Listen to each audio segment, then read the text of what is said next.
Chapter 311 Laudable but annoying. Chris POV.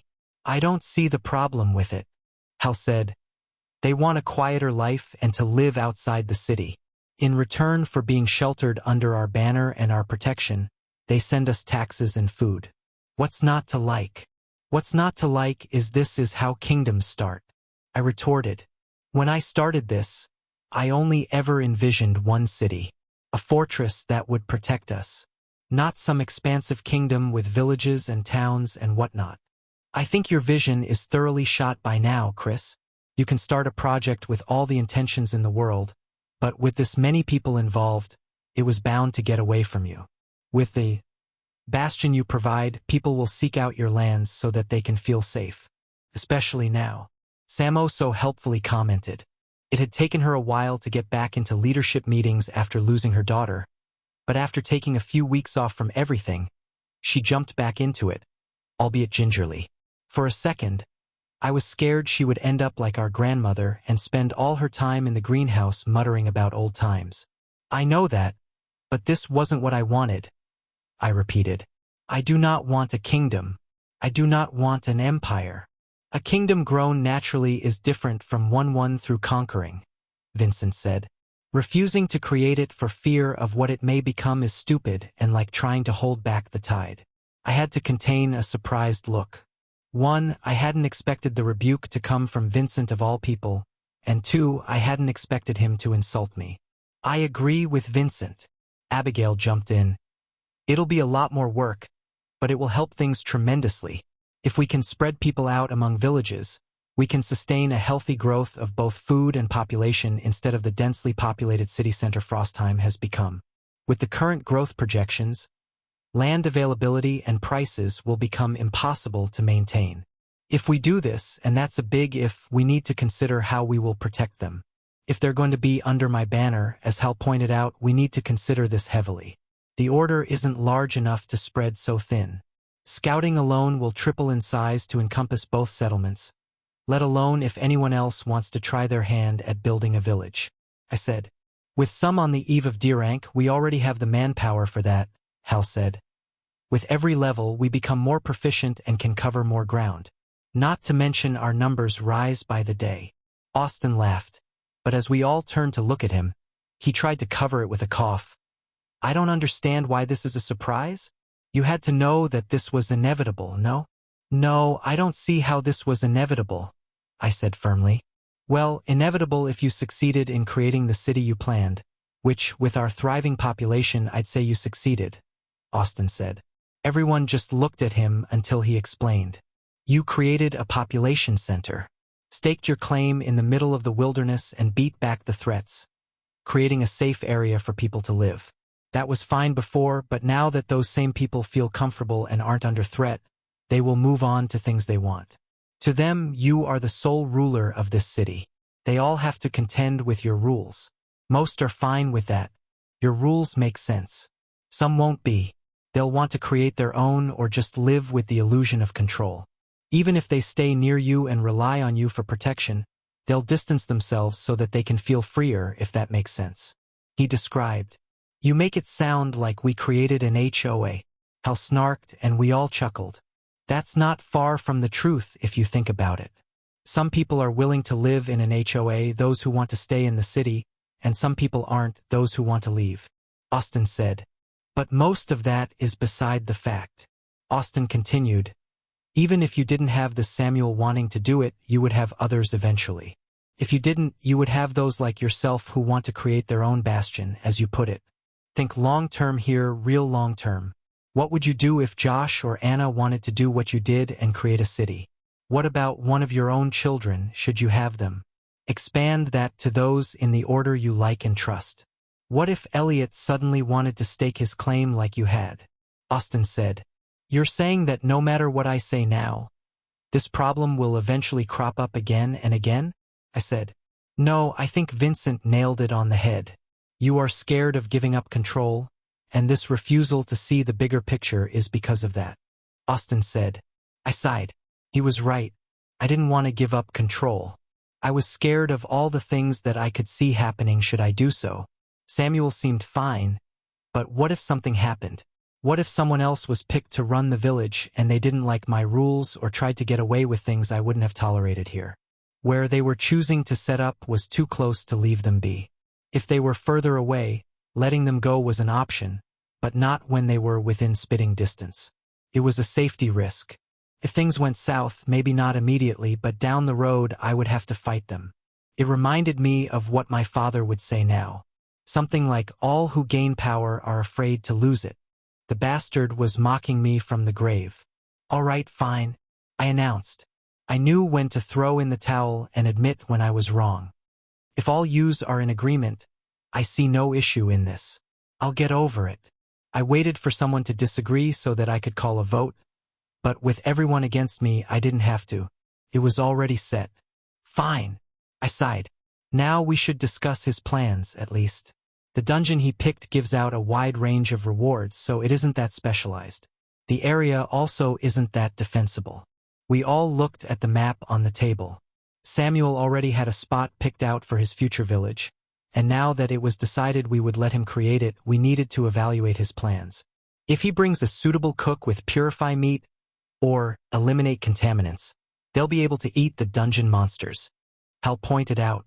Samuel planned to head out after the snow thawed, getting there in time to clear the land and begin planting. Even so, he would need to find a food source unless he wanted to travel back and forth all the time to buy food in Frostheim. At the turn of winter to spring, there would be nothing to forage. They would be short on food if they didn't plan accordingly. They won't like that very much. Cleansed meat from the dungeons tastes like the soles of my shoe. Austin chuckled. I had to resort to it a few times and the experience is not enjoyable. He was right. Dungeon monsters tasted like ass, but they were technically edible if they were cleansed by a decent cook or chef. There was a certain madness in them that made eating them without going through the process ill-advised. Will the herd we bought from Travis get here in time? We could split a few off for him to use. Sam asked. Sheep too, depending on the reservation. I turned to Abigail as I wasn't sure. She was the one checking in on the teams we had sent out to collect our due. I don't think so. It takes a while to get here, depending on the weather. It isn't exactly the easiest to wade through during this time. Abigail answered. This sounds like Samuel's problem. Austin said. It's his plan. He should have a way to feed everyone. Either dried meat to sustain them until the harvest, or a few hunters will do the trick. I can send him with some of our reserve dried rations. That should help. We can also have a few in the order check in every once in a while until they get on their feet. Abigail said, and I nodded. If we were going to do this, we might as well help. With that line of discussion was over. My vision of a solitary city went down in flames, and what would no doubt be the first village of many was approved. On to the next order of business, Abigail announced. Placement of the Glacial seed. Ashton Seeger POV. Fort Hope. His city was a mess when he returned. He'd had to take certain people with him that he didn't want to and leave others that he wanted to take. Also, it didn't go to shit. Keeping his enemies with him and all that. Even so, there was a lot to do. With so many refugees and the influx of new people, there had been some unrest that he quelled, but the biggest problem was a lack of food. With the harvest coming in while they were gone, that had luckily been fixed. Additionally, bringing the problem people with him had an additional effect. They died. As much as it hurt to be happy at someone's death, it made everything much easier if those creating problems ceased to be able to do so permanently. The flip side was that the problem people who survived were stronger for it with new treasures to boot. There was a balance in all things in life. As much as Ashton hated it, Noah, his trusted right-hand man, was there to receive him when he returned. The damage was within expectations, and they were set to right the ship once and for all. It also helped that he brought word back of the government. Most were happy to hear they were now back under the Canadian banner, but some were unhappy. He made a note of those for later. Sending them north would probably be best. Frostheim is barbaric enough for their tastes most likely. The first few weeks of his return had him catching up on everything he missed. It helped his profession to cap out and prepare him for what was to come. His class was also ready, but he held off on evolving. Even with the box he brought back sequestered away, he wanted to wait. He couldn't do so for long, as a few had already evolved and would soon threaten him in strength, but enough that he hoped to make a few advancements before being forced ahead. One was the booklet he'd stashed. If he could forge a core, his mana problems would be solved. While there was the worry that those who rushed ahead would soon become strong enough to challenge him, he kept those worries at bay for now. With Noah and Victoria, he felt he had time to spare. He'd felt what true power was in the south. He knew what needed to be done if he was to stand among them. Noah entered his office then and interrupted his thoughts. "Sir, the enchanters sent with you have finished. The demon scanning formation is ready to be activated." Ashton smiled. "Perfect. Do so at once." Noah didn't voice his previous complaints, thankfully. His argument that the formation would take up most of their share of the mana crystals was already denied. This was more important.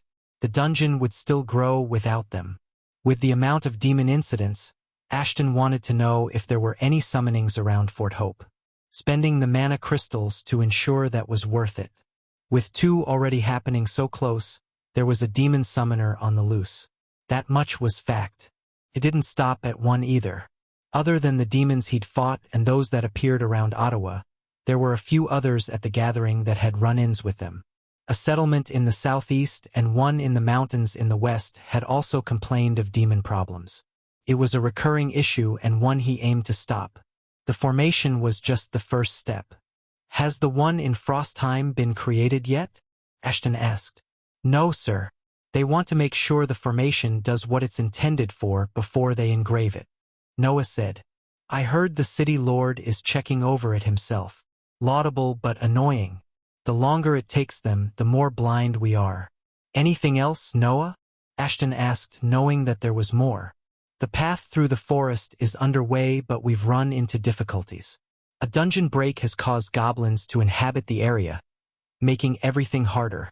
Them, in addition to the normal beasts in the area, are slowing things down dramatically." Noah said, "Annoying. Once the path to Ottawa was finished, they'd be connected to nearly all of eastern Canada. It was an opportunity they couldn't pass up.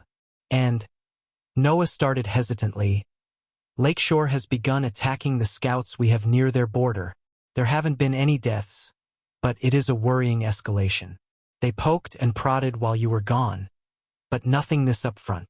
"Which direction are they attacking in? Are they headed here?" Ashton asked. If they were going to attack Fort Hope, he needed to be ready. There were still things he needed to do. "No, sir. It looks like they're going for the mine," Noah said. "Oh, there was a choice to be made." Ashton highly suspected someone inside Lakeshore, or maybe even the leader, was responsible for the demon summoning. He had no evidence, but from what they'd found out about the city and his gut instinct was pointing at Lakeshore being responsible. That being the case, he wanted to go bash their faces in for all the people they'd killed. But there was an opportunity here he didn't want to miss. If they attacked the mine, he could reinforce it and take the opportunity to ask for a larger share. Or, an option he wasn't that fond of, he could let them. If he knew anything about Christopher, the man would not let an attack like that stand. If they attacked the mine, Lakeshore was as good as gone. Ashton wouldn't be surprised if the man himself razed it to the ground by his lonesome. They wouldn't gain anything that way, but he also wouldn't lose anybody assaulting the city. Any plans they drew up would result in casualties if they stormed the walls. A siege to starve them out might work, but they weren't sure how long it would take. The plans to assault the city went out the window after the test. Over half their army died, and they didn't have the men to do it anymore. Not after losing so many. It riled him up that they didn't participate in the test and were attacking now that Fort Hope had been weakened, but he curbed that anger. It wasn't useful. "I need to think this over more. For now, increase patrols in that direction. We need to know more before making a decision." Chapter 312 Medals. Chris POV. "Alright, Christopher, no more distractions. I knew returning would be filled with things I needed to see and take care of, and now that we had been back for 3 weeks, all that needed my attention was finished. There were a few more meetings about Samuel, but that was all set in stone now. He had his plans updated to account for what we were giving him, and now that his departure was sponsored, A sizable number of people sought to join him that hadn't before. Not enough to balloon out of proportion, but enough that his little expedition wasn't so little anymore. It was nothing huge, nearly around 200, but he initially wished to start his village with a few dozen. Now that people knew they were officially getting my help, more came out of the woodwork. We didn't have anyone else ask, but I knew in the coming years there would be a few. With Samuel's problem finished, and a few others that had cropped up, along with a few criminals to sentence, I was finally on track to spend my days in the forge. Young Annabeth's training was altered, and I only saw her once a week. Mitchell didn't wish to continue doing it, and Anna didn't want to continue learning from him. She didn't want to be a rogue, and Abigail and John were okay with letting her drop it from her busy schedule. Hal was already overlapping what he was teaching slightly, with his woodcraft and stealth lessons anyway. She would miss her lessons in poison, but everyone was fine with that. Instead, the day was replaced with a day dedicated to professions, rotating through them until Anna found something she liked. Besides the initial snafu, I had learned to rein in my teachings. I had to remember that she was still a child, not someone who was going off to war. That being said, I still kept things tough. No amount of yelling from Abigail would stop me from doing that. She was obviously displeased, but it was Jonathan who mollified her. He actually agreed with the way I was doing things, surprisingly enough. With her husband against her, she lost the wind from her sails and finally acquiesced. Not a full agreement, I doubt I would ever get that, but enough to stand down for now. But now's not the time for that. Now's the time to craft. Other than Austin's spear, there were so many new and amazing things I wanted to create. Having my rune repertoire blown open with all the new ones we bought led to a bit of decision paralysis. Gabriel was most fascinated with the spatial enlargement and weight reduction runes, as he found the chance to make a genuine bag of holding exciting. I agreed with him, but those two runes were an absolute bitch to engrave, and I had yet to be successful, no matter how hard I tried to force it. I knew that with my elemental proclivities, certain runes would be difficult, but I didn't see the reason why those had to be so damn hard. Spatial enlargement was a spatial rune, and in the books detailing the rune, it was clearly stated that learning to rune and successfully engraving it were insanely difficult. Weight reduction was a gravity rune, which was nearly just as hard. Too bad that wasn't an exaggeration. Even the other runic enchanters in the city couldn't do it. It said that any with the rare space affinity would have an easier time of it, but we only had a select few of those in our entire city, and none of them were enchanters. Of our entire population of just over 20,000 in climbing, there were roughly a dozen with the space affinity. Of those dozen, 2 were still in F rank and didn't care to push on, leaving 10 possible candidates. Gabriel tried to get us to force the F ranks to advance, through incentives like money, new houses, top-of-the-line gear, but they were both old and didn't care for what we were offering. They were like my grandmother in a way. They were witness to everything they knew falling apart along with their families crumbling. They just didn't have it in them to keep up anymore. Sure, their survival instincts came out and they forced their way through the tutorial, but now that they were here and behind safe walls, they were done. Their light snuffed out. Some could accept that change while others couldn't. It was rather sad, but there was nothing I could do about it except use force, and that wasn't something I was going to do.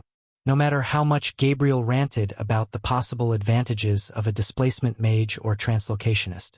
What his rantings did end up accomplishing was that most of the council agreed that we needed our own personal dimension expert. They weren't able to move armies around as that was far above them, but they were able to move a small group of people around. Their idea was to move me around, and that was just as good as an army. It was hard to disagree with them, and the idea of hastened travel time was hard to pass up.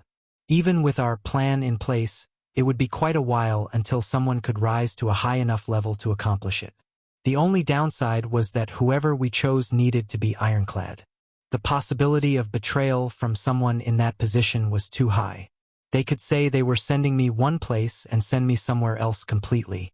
The opportunity to, in a crisis, completely take me off the board wasn't one I was fond with. If any such person was chosen, there would have to be a long and hard discussion about it, and it wasn't going to happen anytime soon. It helped that they wouldn't become truly useful until they got more powerful. They couldn't even start teleporting themselves until E rank, let alone someone else. Mid or late D rank, depending on how powerful they were, was when we would need to choose, which wasn't for a while yet. But now wasn't the time for that either. Due to my frustration to carve the runes, and Gabriel's insistence to study them, I moved on to something different. All the books were still in the process of getting copied, and I left the books with him to use for now. I focused on other avenues.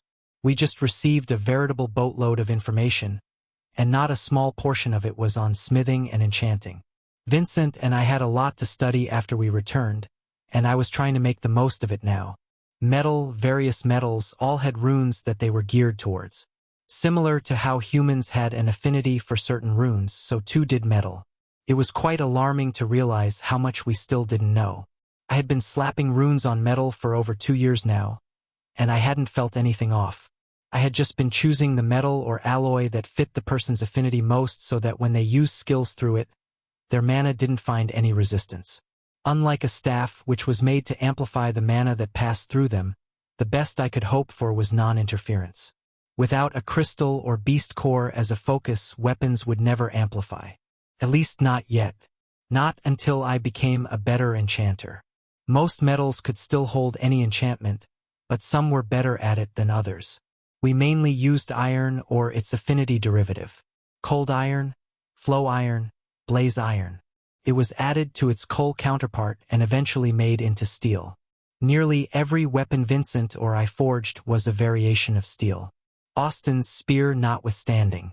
Maybe using bronze for his spear was intuition at work?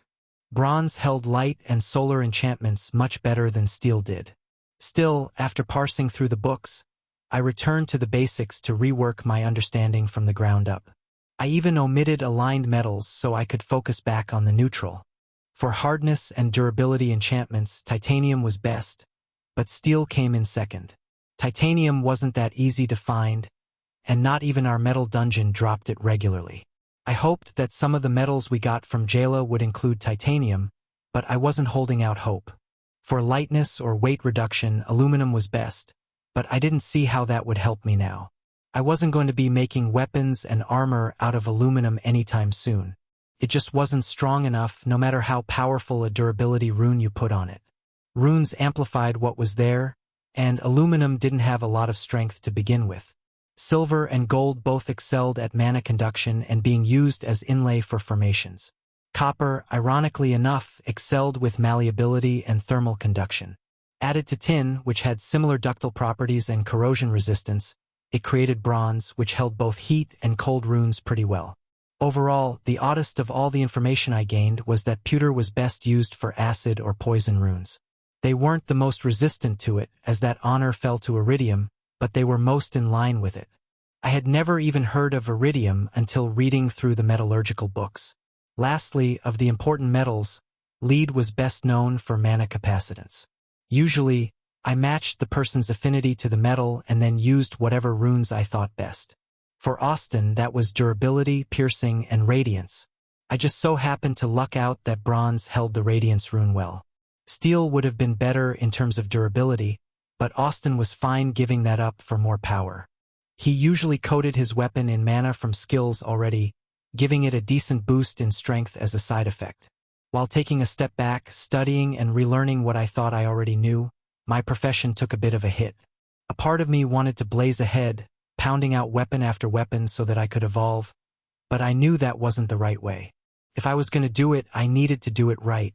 I had no hopes of suddenly becoming a legendary smith, but I at least wanted to be good at what I did. Who knew? Maybe if I lived long enough, I could truly become great. After evolving, I didn't even want to think about how many years I would live. I was already set to live a couple centuries. D rank would see that grow by 3 or 4 times. I also had to start thinking about which profession I wished to evolve into. I could probably continue on and stick with runesmith, but I had to decide if that was best. Throughout all of E rank, I hadn't done a whole lot of smithing. I created my own armor and a few other weapons for those with the ice affinity, but I mainly enchanted what Vincent had already made. Plus the formations and wards. There was the option to diverge and become more specialized in those, rather than keeping to the smith-enchanter mix. Originally, I hadn't even wanted to become a smith in the first place, but it felt wrong to give it up now. I'd already come so far with it.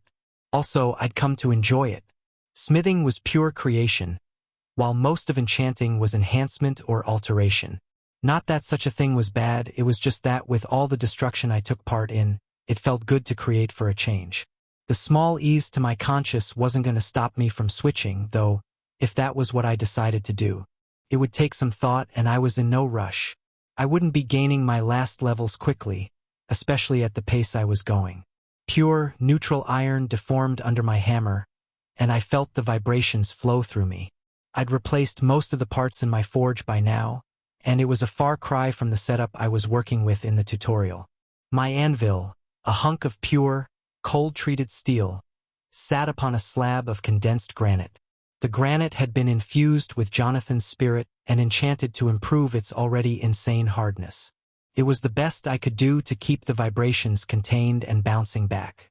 Eventually, once I figured out a levitation rune or magnetic rune, I'd make it hover off the ground to create a completely isolated system, but I still didn't know how to do that yet.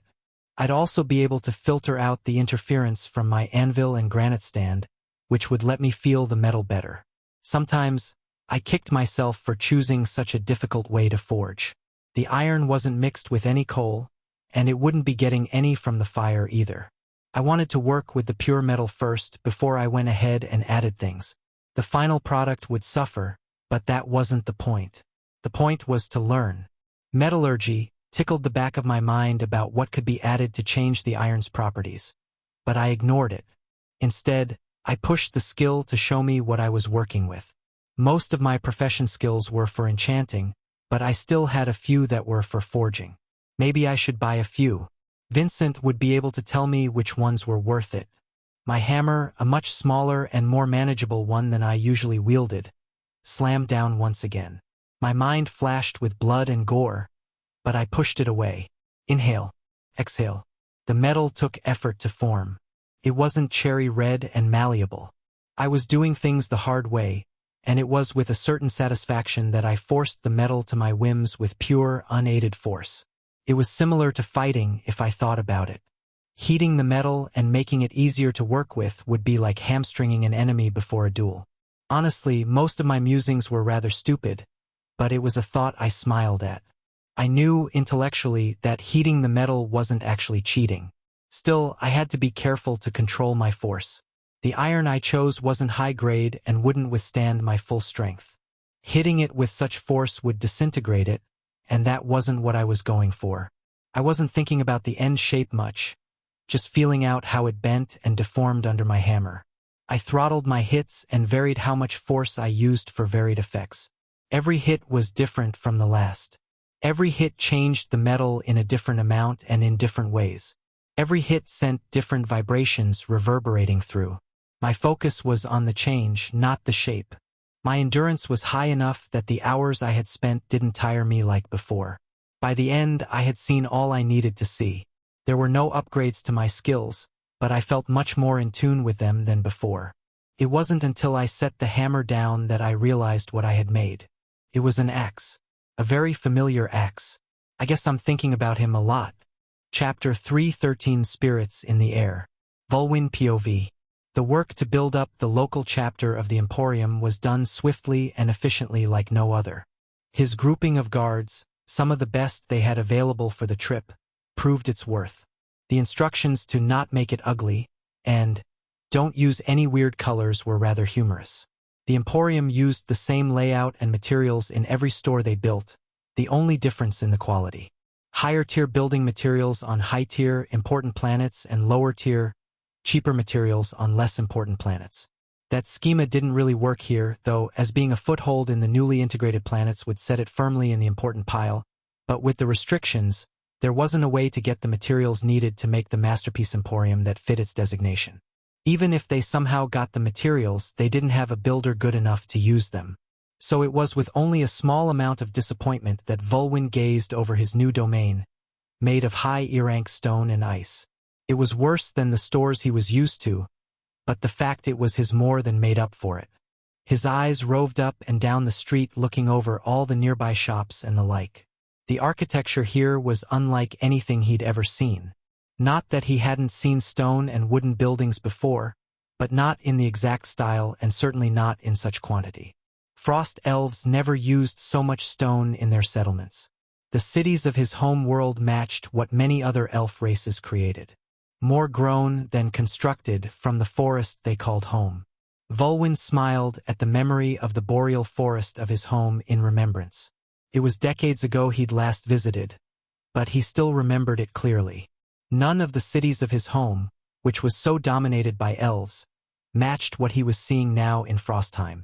Both Jekkas and Rangrik felt similar to him. Dwarves rarely, if ever, built above ground, and gnomes wouldn't have created something so rustic or as large. Volwyn's guards were the most at home, but even they claimed it was different from what they were used to. Comparing it strictly to other human styles Volwyn knew didn't match either, as it was far from the tent camps Arctic barbarians so liked, where they called domes of fur home. He'd never been to a solely human city before and only had the barbarian tribes he'd seen before to compare. Volwyn had never been to a frost giant settlement either, so he couldn't compare to them. The Emporium's seat of power was Dervingard's capital city, Arkfast, which was one of the only places Volwyn could claim to have seen similar styles. Nowhere else had the right mix of rugged, rustic, stout, and strong. People were out and about, too, going in and out of shops or going about their day. Not many frequented his store, but that would change. The stuff they had was something no other store here could sell. It was just on the expensive side. Those with the money to spare had already come to spend it when they first opened, and the flood of people had quickly become a trickle as people saved up once again. Satisfied, Volwyn walked back into his store and found his way to the basement. Rangrik preferred it to the upper floors, his dwarven nature shining through. Volwyn found both Jekkas and Rangrik huddled over a workbench inspecting something. From the glimpse he could see through their shuffling bodies, Volwyn could guess what it was they were appraising. Checking out the local wares I see. The two sensed Volwyn walk up and wordlessly adjusted to allow him a spot around the workbench, allowing him to clearly see he was correct. There were two weapons laid out on the surface, one axe and one sword. There were maker's marks on both, and Volwyn had a suspicion he knew who the marks belonged to. One was a flaming hammer motif, similar enough to what he'd seen other smiths choose. The axe had a snowflake pressed onto the face of an upside-down hammer. What a hammer would look like if it were planted into the ground, rather than in the action of swinging like the other one. The sword was the obvious better of the two. Volwyn didn't even need to use his appraising skills for that. But the axe called to him more, as it was forged in cold, rather than heat like the sword. Both were enchanted and had runes running their length, if one had the eyes to see them. "What do you think, Rangrik?" Volwyn posed. While he had great appraising abilities, the dwarf was much better with forged works. His race aided the skills he had in addition to the knowledge he already had. It was hard to grow up in a dwarven city and not learn a thing or two about smithing. "Better than I first assumed," Rangrik said. "This one, the sword, is decent work, consistent hammer strikes and a steady hand while shaping. No defects I can find and is quality work. Not a masterpiece, but above average, I'd say. Work of a journeyman edging on adept blacksmith," he concluded. "Fire blacksmith," Jekkas added. Rangrik nodded. "Fire? Through and through, with a mix of metal." "The axe?" Volwyn asked after hearing the sword's appraisal. "Could be better. The smith wasn't as skilled as the fire one and relied heavily on a high-strength stat. There are small defects, but nothing catastrophic. Average, I'd say. But there is one thing that sets it apart from the sword. There was a lot more mana used in its creation. It flows better than the sword as the pathways are stronger." Rangrik summarized. Jekkas added, "Journeyman work." Volwyn nodded. "And the enchantments? Both done by the same person. The one who forged the axe enchanted both from the signature." Rangrik said, "A runesmith if I had to guess." "I suspect the city lord is the runesmith you're seeing," Volwyn said. "The wards have his touch on them too." Rangrik nodded. "The runes are good for what they are. Tier 1s aren't that difficult to engrave though. There are some pathway issues along the string and lacking fundamentals, but that's to be expected. Overall, Volwyn asked. It's promising. And this is only one city. I wonder what other nuggets are out there? Before Volwyn could dive too deep into the fantasy, the bell notifying him of a customer chimed. Peeling away from the two men, he walked upstairs to see a man browsing. A man they were just talking about. City Lord Christopher, it's nice to see you, Volwyn intoned. He still wasn't sure how to address the man as this was only ever their second time meeting formally. The land and the store went through the head merchant Jonathan. Volwyn, Christopher greeted. How are you settling into my city? I don't know how it compares to the others you've been to, but I'm quite proud of what we've accomplished. It's quite rugged, but that is to be expected. I see you are striving to change that, so I applaud you. Volwyn struggled on whether to be honest, but he'd heard the man appreciated it. What can I do for you, sir? I've come for a few reasons, but I should first ask if everything is square? I'm told Jonathan handled everything, but I figured I'd check now that you have everything up and running. Christopher asked. Yes, everything and more, Volwyn said happily. As you can see, the terminals are linked and we've gotten a steady stream of customers so far. I'm glad to hear that. You've been a great help so far for us as well. You don't know how annoying it is to be left in the dark about so much stuff, he said ruefully. You're right. I can't imagine, Volwyn said, thinking about how frustrating it would be. I grew up with it and can't even fathom exploring it for the first time. But that's for another time. What can I do for you? Have you come for knowledge, skills, or treasure? A bit of all three, really, Christopher said. All our attempts to enchant the spatial enlargement rune have failed, and I've come to see if you know a reason for why. Space magic? How did they get their hands on that? Not that spatial enlargement is particularly rare, but it wasn't particularly easy. Space magic is very finicky and very dangerous. I assume you're starting with a bag or pouch, Volwyn asked, and he nodded. In that case, can I ask what type of leather you're using? Nothing's worked so far, so we're still using scraps to practice. Once we get it right, we'll probably use the strongest we have available. Somehow, having the leather break seems like a bad idea, Christopher said. A bad idea indeed, but there's your problem. You're trying to enchant a leather unsuited for spatial magic, nor is it suited to containing it. While I don't know how close you've come, if you don't use the right leather, it will always fail, Volwyn informed. It was surprising how much they didn't know. Came up rarely, but there were times common knowledge Volwyn assumed they knew, they just didn't. Unfortunate? The man mumbled. Do you have any for sale? That I do, Volwyn said excitedly. Spatial rings, too, if you ever earn enough to purchase one, which won't be for a while yet. He also had expanded pouches for sale, but he doubted the man would buy one. Not when he was trying to create his own.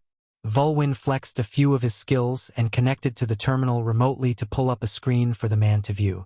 It listed a few of the different suitable leathers Volwyn had available that would hold a spatial rune. He saw the man wince. Yes, it's rather expensive, but that's to be expected. Everyone wants a spatially expanded pack, and there are not infinite beasts to create them. Over half the price of the packs is just because of the leather involved. Volwyn added context to the price. You wouldn't happen to have anything cheaper, would you? He asked. As I said before, there are two options for what you are aiming for. Using a leather that is favorable for spatial magic, or using a leather strong enough to contain it instead. The second option won't result in as big a space, as the leather doesn't have an inherent affinity for the magic involved, and it's much harder to successfully enchant, but it's still an option, Volwyn informed. Volwyn shifted the listing to show the cheaper leather as well. He watched the main pick over the list and finally selected leather made from the hide of a Dirank mammoth. A good choice, strong and sturdy. Anything else? Volwyn asked hopefully, already using his skills to bring the leather out of his inventory. Not today, but maybe later. The man grabbed the leather and said his goodbyes. It was clear he wanted to get back to testing as soon as possible. Volwyn didn't mind and watched the man go. Maybe a stroll around the city is in order? There are still places I haven't been and I feel a snowstorm on the horizon. Winter was truly fascinating to live through. All the seasons were, for that matter. It wasn't something that he was used to, being from a planet without them. Summer was not the most pleasant, but it had its own charm, even if he had yet to find it. Fall was breathtakingly beautiful if you were in the right spot to appreciate it. The gradual shift of the leaves and the wash of reds and oranges wasn't something he'd seen before. He was used to blue and white. Spring, oh spring. He had friends who would have loved spring here. Not his fellow frost elves, no, they would only appreciate winter, but there were others he knew outside his own race. Wood elves, they were called by many, but they didn't appreciate that name. They thought of themselves more as forest elves than wood elves, but they hardly got a choice of what they were called by outsiders. They and their dryads would love spring. Volwyn knew that the Everwood Market Hall was somewhere on the planet, and they usually had wood elves in their employ. It was a coin toss to know if any were sent to the continent he was on. Maybe the western portion. There seemed to be a large forest in the northwest. But most wonderful of all was winter. Hardly a surprise given his disposition. Jekas and Rangrick both agreed with him, as well as the guards. Chapter 3:14 Electricity Effort. Gabriel POV. There was a mustiness in the air that Gabriel still had yet to get used to. The smell of wet fur wasn't the most pleasant, and he worked hard to keep his dry all the time. His control over snow usually made that easy, slicking it off before it could melt and soak his clothes. Except it wasn't his furs that were smelling. It was Miles who couldn't keep them dry, but it wasn't like he couldn't do anything about it. Having power over wood didn't help in that regard. This goes here and this goes there. The man also liked to mumble to himself. Gabe, plug that wire into the intake, please. And he liked to order people around who weren't his subordinates. They were supposed to be working on this together. His need to impress is waning, but it's still an issue.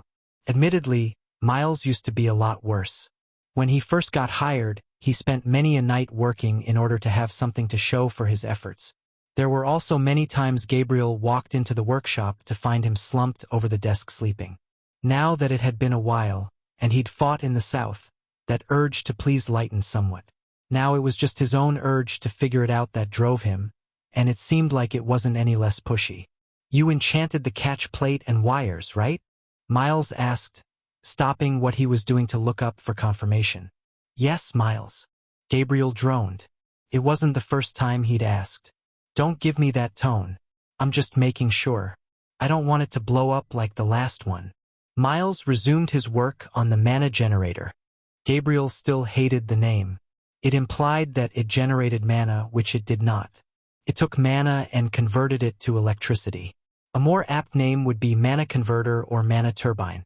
I still don't understand why we can't use steam, Gabriel said. Fire and water. Bam. Easy. Fire and water, he says. Fire and water, Miles grumbled. Maybe it's because you don't feel it, but being up in the ass end of nowhere is but ass cold. You were there when the pipes burst from our first steam engine attempt, yet you still ask. Gabriel was there, but he didn't agree with giving up on that design so easily. Sure, the water did freeze and the pipes did burst, but that was all fixable. Probably. No, it wasn't fixable, Miles said. This wasn't the first time Gabriel had brought it up. The fuel needed to produce the heat is astronomical. The effort to keep the water from freezing is no less a daunting task, not to mention the wear and tear on the turbine. The temperature difference from the frigid air on the outside, the hot steam inside, and the blazing hot friction involved where the fans rubbed the containment frame. It was bound to fail. We could keep it next to Vincent's forge. That way the cold won't affect it as much. Gabriel pointed out. Miles puttered while talking. You know that's not a long-term solution. If this works, we'll need to produce enough electricity for the whole city, and even if we surround his forge with steam generators, it won't be enough. Especially if that lift Abigail wants gets put in. While Gabriel loved the cold and had come to love their new home, it did make things a bit hard sometimes. The plans they got from the Admiral involved a regular steam engine that converted the movement of steam into electricity. The efficiency wasn't great, but it worked, and that was what they were going for. The only difference between the new and old engine was a tweak to include tolerances for the mana involved, which was harder than it looked. Miles had mainly been trying to work out communication, which left reinstituting electricity by the wayside up until now. Now that nearly all of their plans required it, that was their main focus. You would think it would have been easy, but Miles was currently working on their 6th attempt and the idea of steam had been dropped completely. After failing 4 times, he'd moved on to a different idea. Before trying to remake the steam engine and seeing the new designs, Gabriel would have thought it would be the work of a few hours. Grab some water, light a fire, connect a rod to a piston, and bam, one steam engine right up. Or a turbine if you were feeling spicy. That had been woefully idealistic. As Miles said, there was the environment to consider. The cold froze the water and created all kinds of problems. For the fire to be hot enough, the metal used for the reservoir had to be treated, and even then, it sometimes created problems of being too hot. The cold mana in the area reacted badly to the fire mana from the flame. It kept trying to snuff it out, which required more and more fuel to keep that from happening. It was also why Frostheim went through so much firewood. It wasn't just because of how cold it was, but also because the magic in the air was against them. Even if they were in balmy Florida, which was supposedly now a series of islands instead of a peninsula, there would have been problems. Before, all that was required was to regulate the interaction of the flame and the water to make sure pressure didn't build up and make the thing explode. There was also the wear and tear on the moving parts as well, but that was a given whenever moving parts were involved. Now, there were the interactions with the magic to consider. The flame wasn't just producing heat anymore. It also produced fire mana. Same with the water. Even in small amounts, water still held water mana inside it. It wasn't just the transfer of heat, but also the conversion of mana. Water mana into steam mana by way of fire mana. Now, when using mundane, mana-scarce materials, there wasn't that much mana to consider and things worked about as one would expect. It was using higher-grade materials that things got wonky. Water wasn't all the same. Water from one lake contained a different amount of mana from another. Even water from the same lake taken at different times had different mana levels. That difference, though sometimes small, threw finely tuned machinery out the window. That exact problem caused their 3rd failure when the turbine ripped itself apart due to an imbalance. Gabriel still believed it was worth continued research. They'd only been at it for a few weeks when Miles completely shifted gears into a different generator.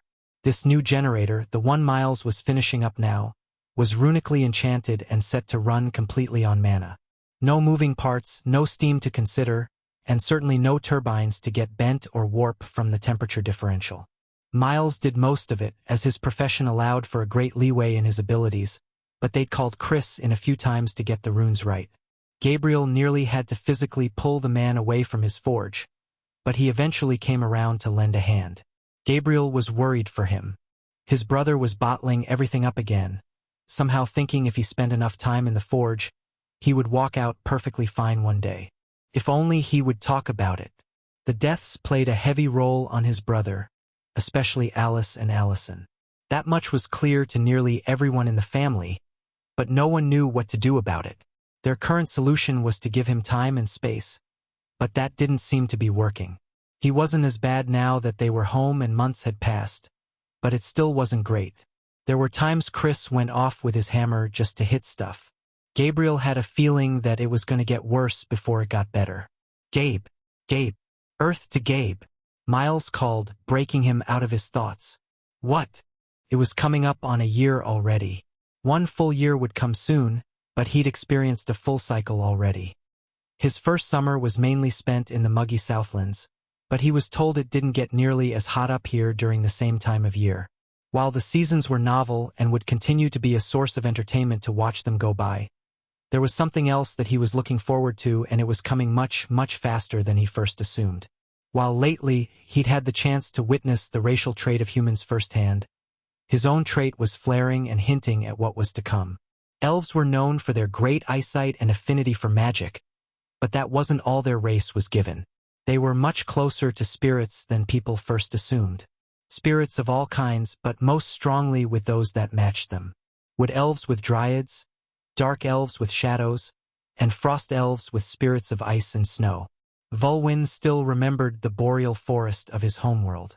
It dominated nearly half the planet he grew up on and was filled with boreal dryads.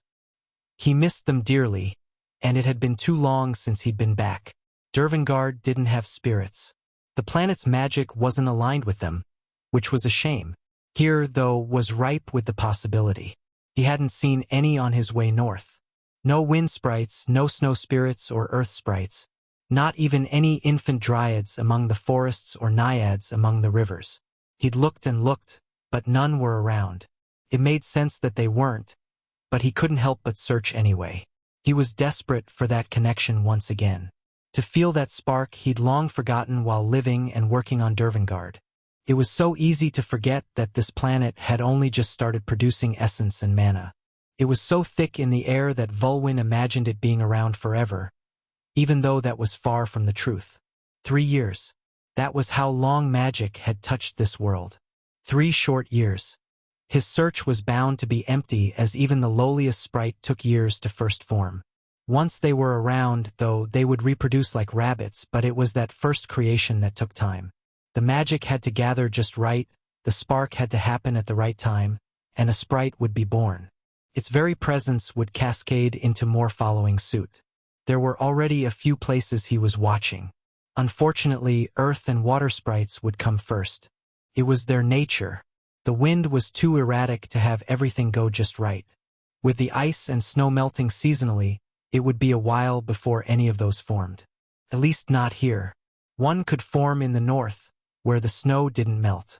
Water evaporated and moved through its cycle, but lakes and rivers were more consistent than the wind ever would be. The earth would be first, as it was 9 times out of 10. It hardly moved, and it was the definition of consistent. If a spark were to happen, an earth sprite was most likely. After sprites would come spirits. After them would come a host of different possibilities. Dryads, naiads, nymphs, and elementals. It would take time, but he could feel it in the air. It was charged and ready for the first spirits to form. "We're ready to test it," Miles said. Gabriel looked over all the hasty runes and the various pathways carved around the room and tried not to frown. Miles was more of a doer rather than a planner. If Abigail had been in the room, she'd have had an aneurysm. "You still haven't accounted for the mana-gathering formation," Gabriel said.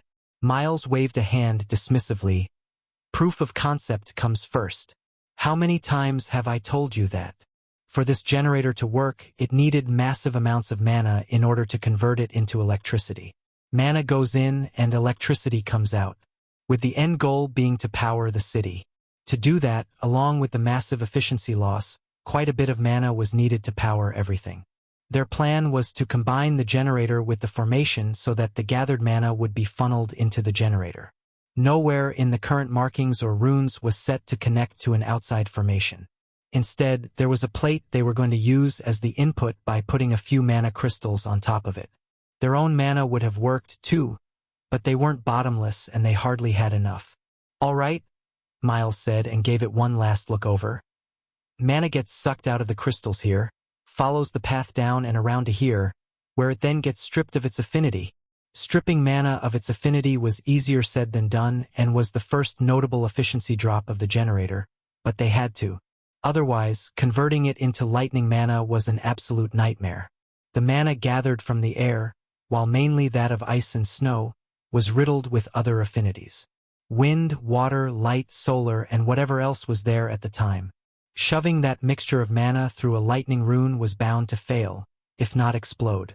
Fire mana was close to lightning in that they were both expressions of energy, which meant converting fire mana to lightning mana was a lot easier than converting earth or water. It was also a lot faster, as there was less conflict between the two types. With a mixture of mana not of one solid type, the conversion was done at different rates and resulted in various outcomes. Usually, all of them were bad if what you needed was pure lightning mana, or at least close to pure. Then it gets turned through here, and stripped again just to make sure. Redundancy, Miles claimed. Then into the lightning runes. At this point, they were hoping the formation didn't melt down. 1 from the power and 2 from the energy level of the mana. Then it gets turned into all the same density and purity, which was also easier said than done, but the work to unify it into neutral mana helped make this step easier. The same mana running through the same rune had similar results. Then it gets stored, waiting until it's used. Now, storing mana directly was much easier than storing electricity in batteries. There were capacitance runes along with crystals and gems that could store mana well, which they pulled from one of the surrounding dungeons. Albeit rarely, they were easier to get a hold of than to reproduce batteries. They hardly had the infrastructure of the chemicals needed, let alone a way to manufacture them. Then, it flows through here into the mana coil. Miles took the idea of a Tesla coil and altered it to fit his needs. Lightning mana did not mean lightning. Same as ice mana did not mean ice. You could gather ice mana and not have ice start to build up spontaneously. At least not until sufficient quantities were met. Enough mana of one type would start producing its effects on the world. The coil was designed to concentrate the lightning mana all in one place in sufficient quantity in order for it to result in actual lightning. Similar to how a Tesla coil arced out when enough electricity was run through it.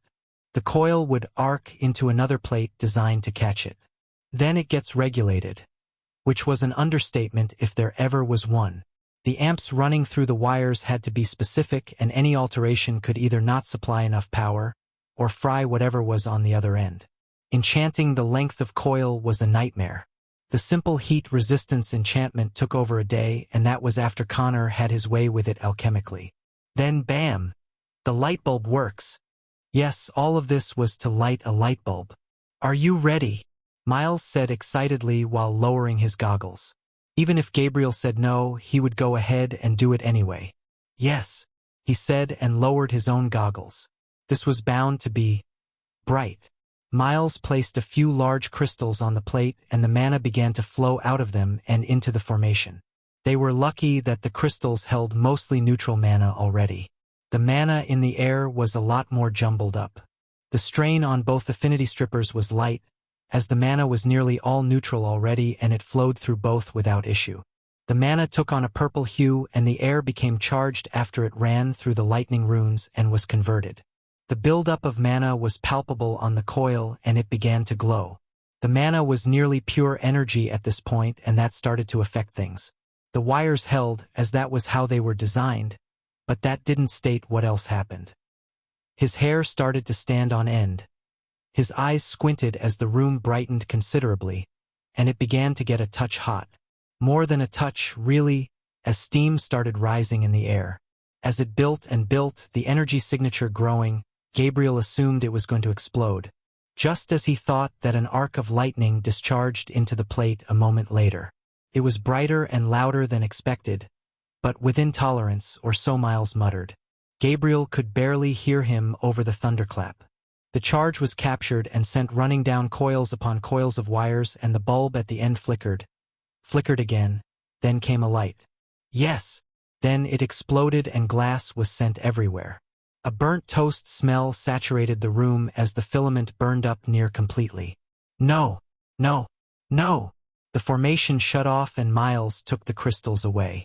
They were drained slightly, but not empty. Enough for another test before they needed to get another handful. Miles ran over his work. The amplitude was too high, too much variance. The discharge of lightning mana wasn't smooth. One bolt wasn't equal to the last, making the electricity gathered inconsistent. A problem Gabriel had pointed out before the test started. "Why don't you try wind mana and a turbine?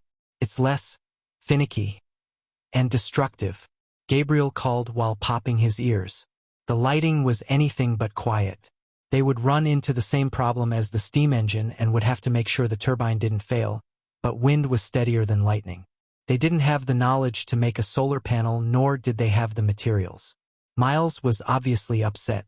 This was failure number 6. I might as well try a flubble crank at this point. Chapter 3:15 Military Parade.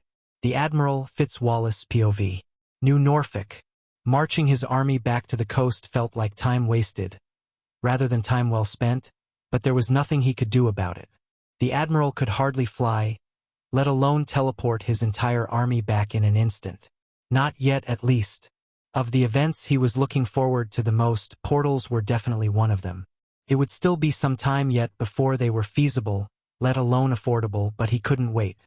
A select team he funded was already working on them. Even if they wouldn't see use in a few more years. Having the lead scientist personally invested made him hopeful it wouldn't be too long. Dr. Park was a character. Closer to mad than the Admiral would have liked from a man he was throwing so much money at, but the stock of people with the spatial affinity was small. Those inclined and had the mind for research were smaller, nearly non-existent. A few projects had to be delayed or mothballed while they were gone due to a lack of manpower, but that one wasn't one of them.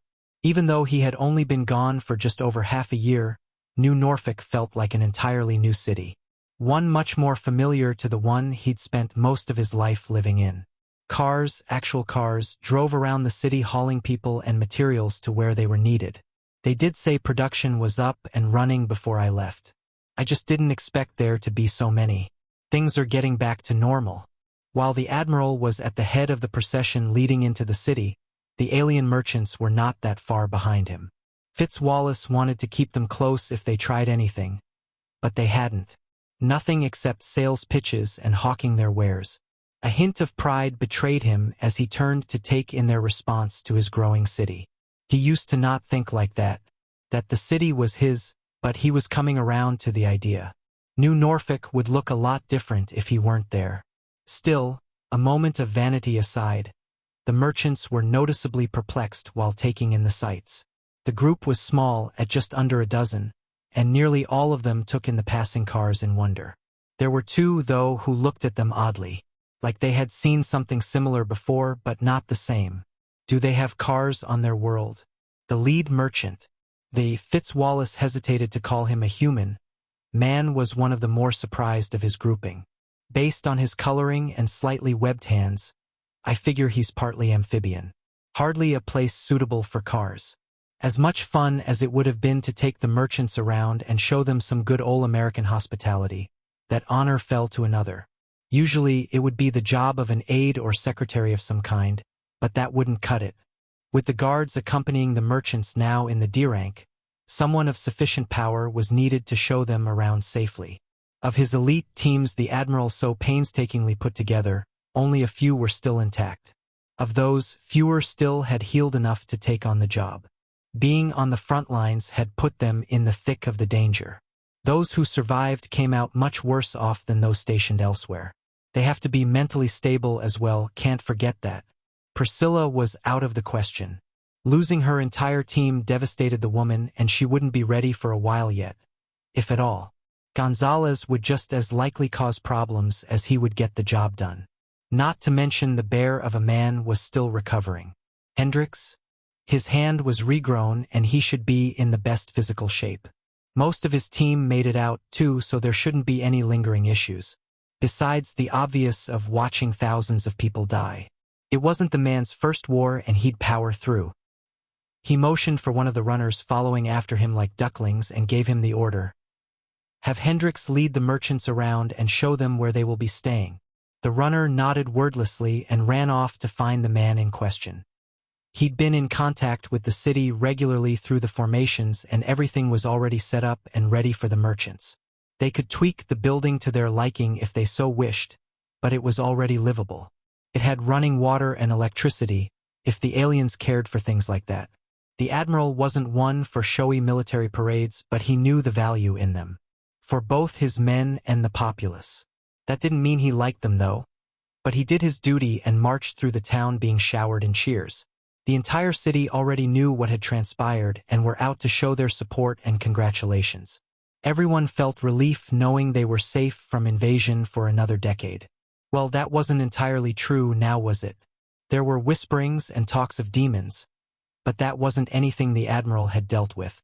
There was also the clarifying knowledge that they were only protected from factions and beings above E-rank, which was different than what was assumed. Still, continued system protections were something to celebrate, no matter the caveats such a statement held. Smile and wave. Smile and wave. They don't need to know that the protection they're cheering for has holes. The Admiral was ambushed as soon as he entered the command center. It felt like the entire building had sent someone to notify him of something the moment he stepped inside. The gathered crowd had the good sense to now shout over each other. But it was still jarring to see so many people vying for his attention at the same time. You go. He pointed to the quartermaster's aide. It was probably the most important right now. Quarterly material allocation is waiting on your signature, and the report on the harvest and food supply in every city is on your desk. The woman said, "Not as important as I thought." "Okay, you go." The crowd split off one by one as he worked through them, and he was free to venture to his office. Even if it was his bed he'd rather veer to, his duty was more important. "You look like hell," a voice sounded as he finally made it into his office. It wasn't a surprise, as he felt the man's presence already. "I feel like it too, Robert," the Admiral huffed. "Can this wait? I already got ambushed once by the peanut gallery. And get out of my chair." The man who was sitting in his chair swiveled to face him as he entered but didn't immediately rise. Robert was one of the few men Fitzwallace trusted unconditionally, and they'd known each other for decades now. It also let him do things like that without repercussions. Colonel Robert Steele. Not that he still held the rank anymore. Retired for years by now. A man of dedication and duty. A friend and comrade in arms. Dedicated enough to come back to whatever title fit now. It wasn't like former ranks meant much now. Robert was a man of many hats and helped manage things tremendously. Good enough to leave in charge while the Admiral was away. Finding out the man survived the change was one of the only good things to come out of such a time. The levels had done his friend well. The gray around his temples had receded along with the lines of age he used to carry. An older man revitalized to middle age through magic alone. "What is it you had to wait in my office, Robert? You think you can come marching back with such goodies and I won't be the first to greet you?" Robert said brashly. "Ah, the treasures." He was looking for a suitable technique. "I don't have them on me if that's what you're wondering." Robert chuckled. "I know that, but you have a list, I bet. One that will be easier to look through than tracking them all down myself." That much was true. There was the thought to withhold it just to needle the man, but he decided against it. He wasn't in the mood. After receiving the list he was after, Robert didn't immediately leave. Fitzwallace raised an eyebrow questioningly. "You feel powerful. Much more so than before, but you are hollow." An observation laced with a question. He has always been observant. "The levels I gained were tremendous." An understatement. Fitzwallace was sitting at the cap. "But I'm still not fully recovered." An admission he had told no one. No one save for Robert. Even after so long? His friend was surprised. Rightly so, as Robert knew how strong he was. Fitzwallace nodded. "It will take some time to get fully recovered. The fight was difficult. Difficult didn't even begin to describe it. But that was all he was willing to go into it now. Calling on the amount of power he did was unwise to do so again. Not until he was back to top shape, and even then, it wouldn't be a good idea. His injuries were mainly internal, with most being of the magical and spiritual nature. They took time to heal. It's more than just levels. You feel solid in a different way than just that." Robert said. "I should have known I wouldn't get it past him. I formed my anchor." "Ha!" Robert laughed. "I knew you were close. All it took was getting beaten down by an orc. Well, what is it? It's only fair. He told me this. A phrase and a belief. A mixture." His memory went back to the fight. Back to the war leader throwing him around. Of his men dying. A captain is only as good as his crew. The words still rang out inside his head. Still felt raw and new, but not unwelcome. Like he finally realized something about himself. It had been a long time since he'd been just a captain. But the sentiment never truly went away. Only God was above a captain on his own ship. "I should have known it was leadership-related," Robert muttered. "Well, one more step achieved. Your evolution should be better for it." The Admiral didn't plan to stop there. Before meeting so many people near him in strength, he would have evolved already with what he had, but not anymore. Barons were powerhouses not far away from his own level. Just in this half of North America there were nearly a dozen. If he wanted to protect his people, he needed to push for more. Especially with what was coming next. "Our fears will be delayed for a time," the Admiral stated, ruining the good mood. Robert lost the smirk on his lips as he nodded. "I'd assumed as much after learning of the casualties." Delayed, yes, but not forever. The deaths will stop them for a time while they rebuild, but they will be at each other's throats before you know it. I know. What's your take on the other leaders? I read the reports on them, but I want to hear it from you. Robert questioned. Most are good. They seek to protect, rather than conquer, but not all. There are a few we should watch more closely, as I could see the ambition in their eyes. The Stormbringer, I presume? The dossier on him stated as much. Yes, him specifically, but not just him. He wants to forge his own empire, but others are eyeing treasures rather than land. I heard whispers of one in the north. A water treasure perfect for anyone with the affinity. The admiral said, What of the necromancer? I don't know how I feel about knowing zombies and skeletons are a thing now. Robert asked. Most of his soldiers were ill at ease when the man made himself known. It was natural to have an inherent dislike of such magic, especially being so close to the horrors that came out of the haunted woods. They didn't reek of death like the thralls of the necromancer did, but they had hints of the dark magic. Unmistakable hints. New Orleans is a long way away. The admiral said, I don't know if there's much we can do about him. The bayou surrounding it doesn't help. Yes, Robert said. The swamp's quite something. I can't imagine what it's turned into now with magic and whatnot. I spent some time at Fort Polk, and the area was dreadful even without mutated beasts and plants. We suspect the average level in the area is above 100. Dirank. A swamp full of nasty diranks. For all they'd done to remake cars, traveling was still a daunting task. Roads were still in the process of branching out. His faction was still working to connect the cities under their own banner, let alone connect to other cities. The logical assumption was to move on to planes next, but those hit a rather clawed and feathery wall. The few test flights they'd done ended in flames. The skies were not nearly as safe as they once were. Bird strikes were already an issue before, and that was before they grew to monstrous sizes and could literally rip a plane in two.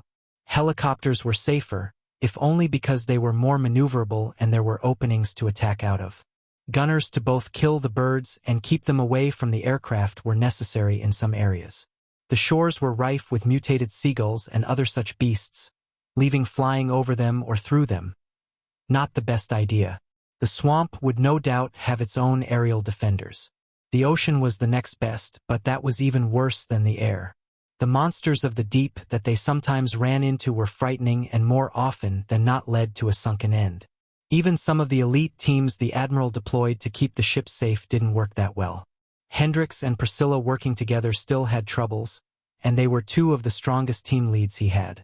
To reach New Orleans, they either had to march through a dangerous swamp or sail around the coast. Both were dangerous options. The conversation naturally died down as both men turned inward to their thoughts and Robert finally made to leave. Well, I'll leave you to it. I know you've got work to catch up on. The man waved the list in the air to signal what he would be doing next. He gets to strengthen himself while I get buried in paperwork. Still, it was something he had to do. If they were to be ready to face the next test, they needed to start preparing now. Chapter 316 Nature of Skills. Chris POV. Frostheim. The pale blue tongues of my spirit flame flickered and danced as it roared from the mana. I was feeding it quite a bit to get it to such a state. The metal didn't necessitate such ferocity, but I liked how cold it made the room and it was fun to watch the flame dance. I liked to see something that represented cold being portrayed as a flame. The contradiction made it amusing. Fed with my mana, the flame could get to levels that even I would have to be careful around it, but not in any serious way. If I left my hand straight in the flame, sure frostbite would be an issue, but just standing next to it didn't necessitate such caution, especially with Jotun's resistance in my back pocket. Channeling that skill caused my resistance to cold to skyrocket, and I'd probably be able to tap dance upon the flame naked and be fine, as long as I had the mana to fuel it. A chattering of teeth drew me away from the part one was making. I knew she was there, but I was surprised she hadn't said anything yet. It seemed that was about to be rectified. "Whatcha doing?" Her high-pitched voice sounded through the shivering she was fighting through. The amount of fur layers was funny to see on one so small. "Testing," I said.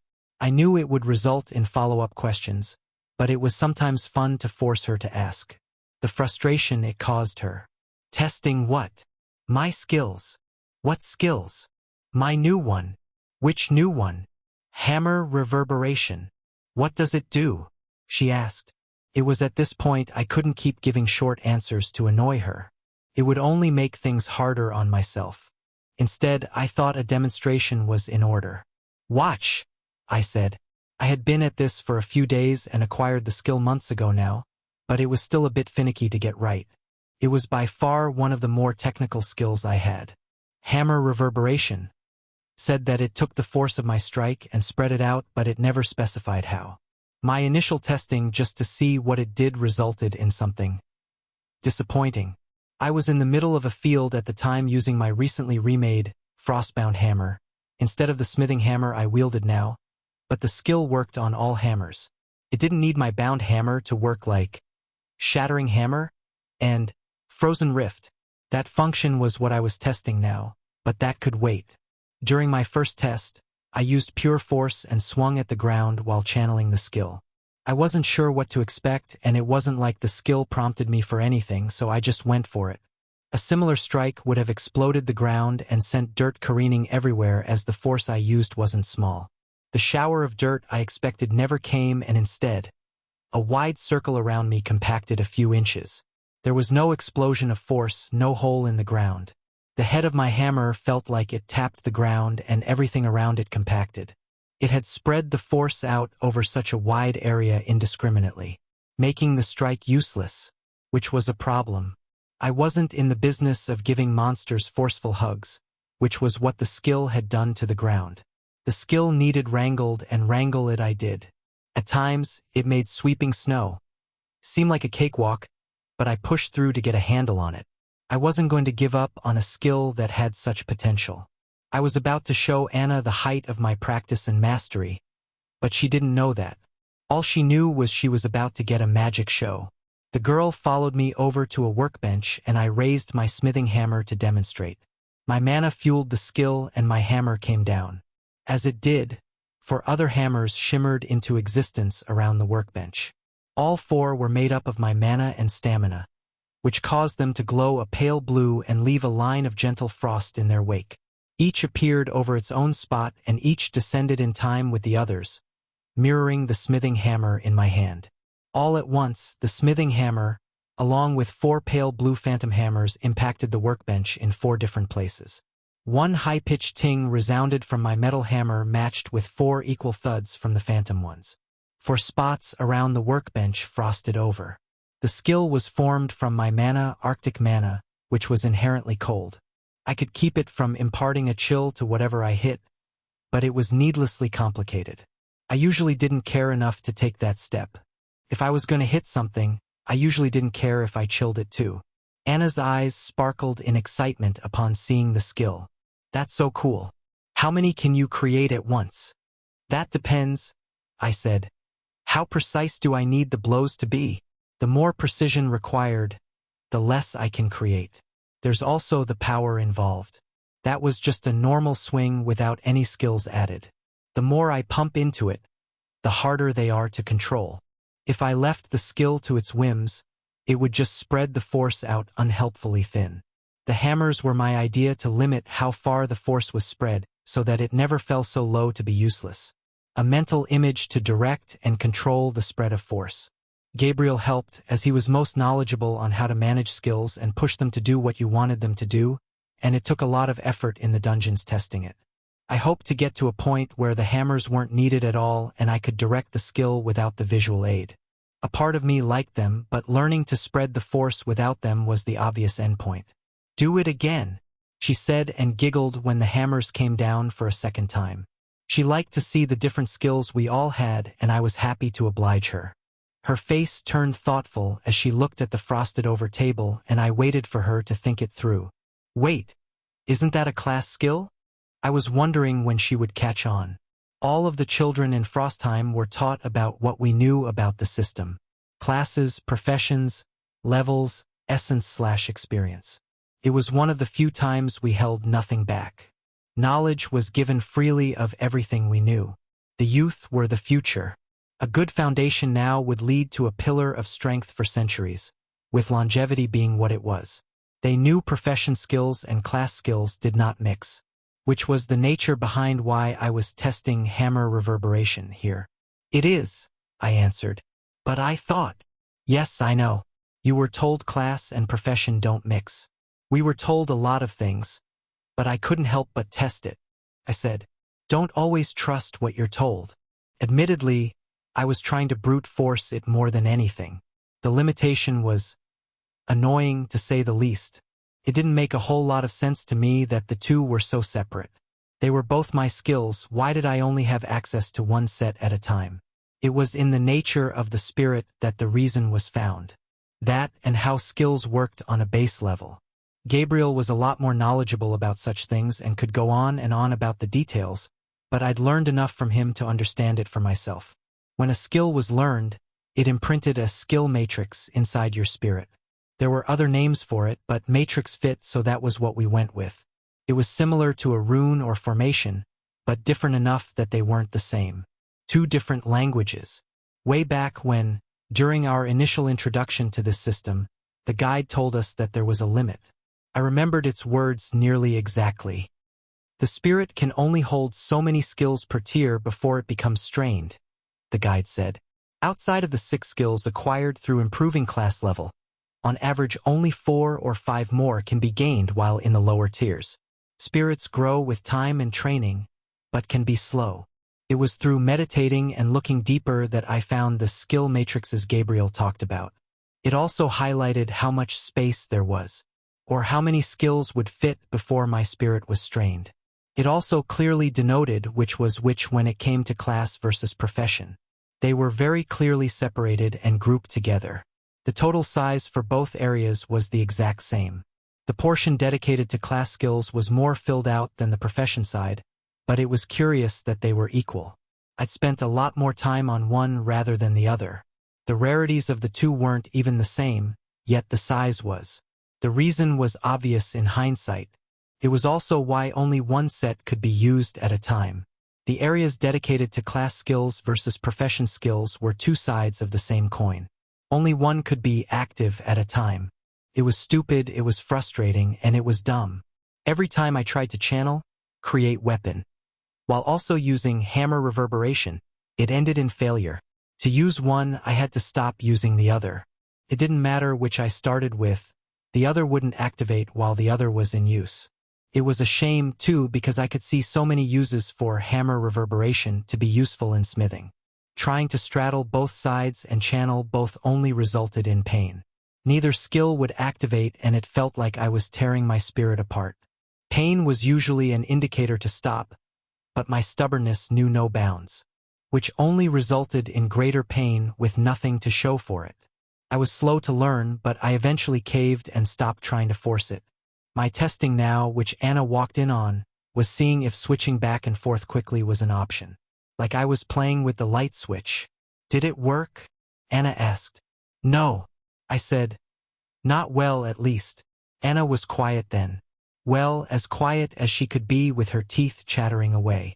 I knew what she was here for, but I was glad she hadn't dragged me off immediately. Whether she was actually interested in what I was doing or not was a mystery, but it was nice to be asked.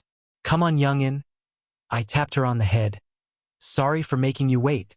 You always make me wait, she said. That was true.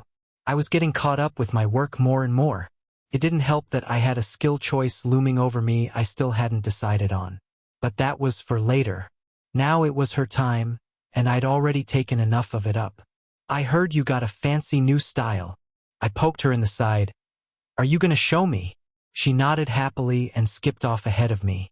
I wasn't sure what these styles were, but she was certainly happy about them. Annabeth POV. Even in the cold, sweat dripped down her face as she did her best to dodge the wooden stick.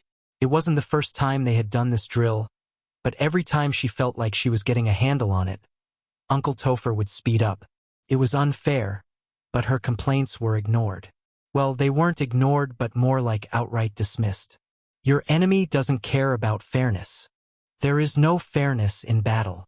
Those responses were her usual answer to any time she complained. It was more annoying than if he had said nothing and stayed silent to her pleas. Getting hit with the stick hurt. She knew he was controlling his strength, but the forming bruises from previous failures wished he would regulate it more. Her mom would heal her later, but that didn't stop it from hurting now.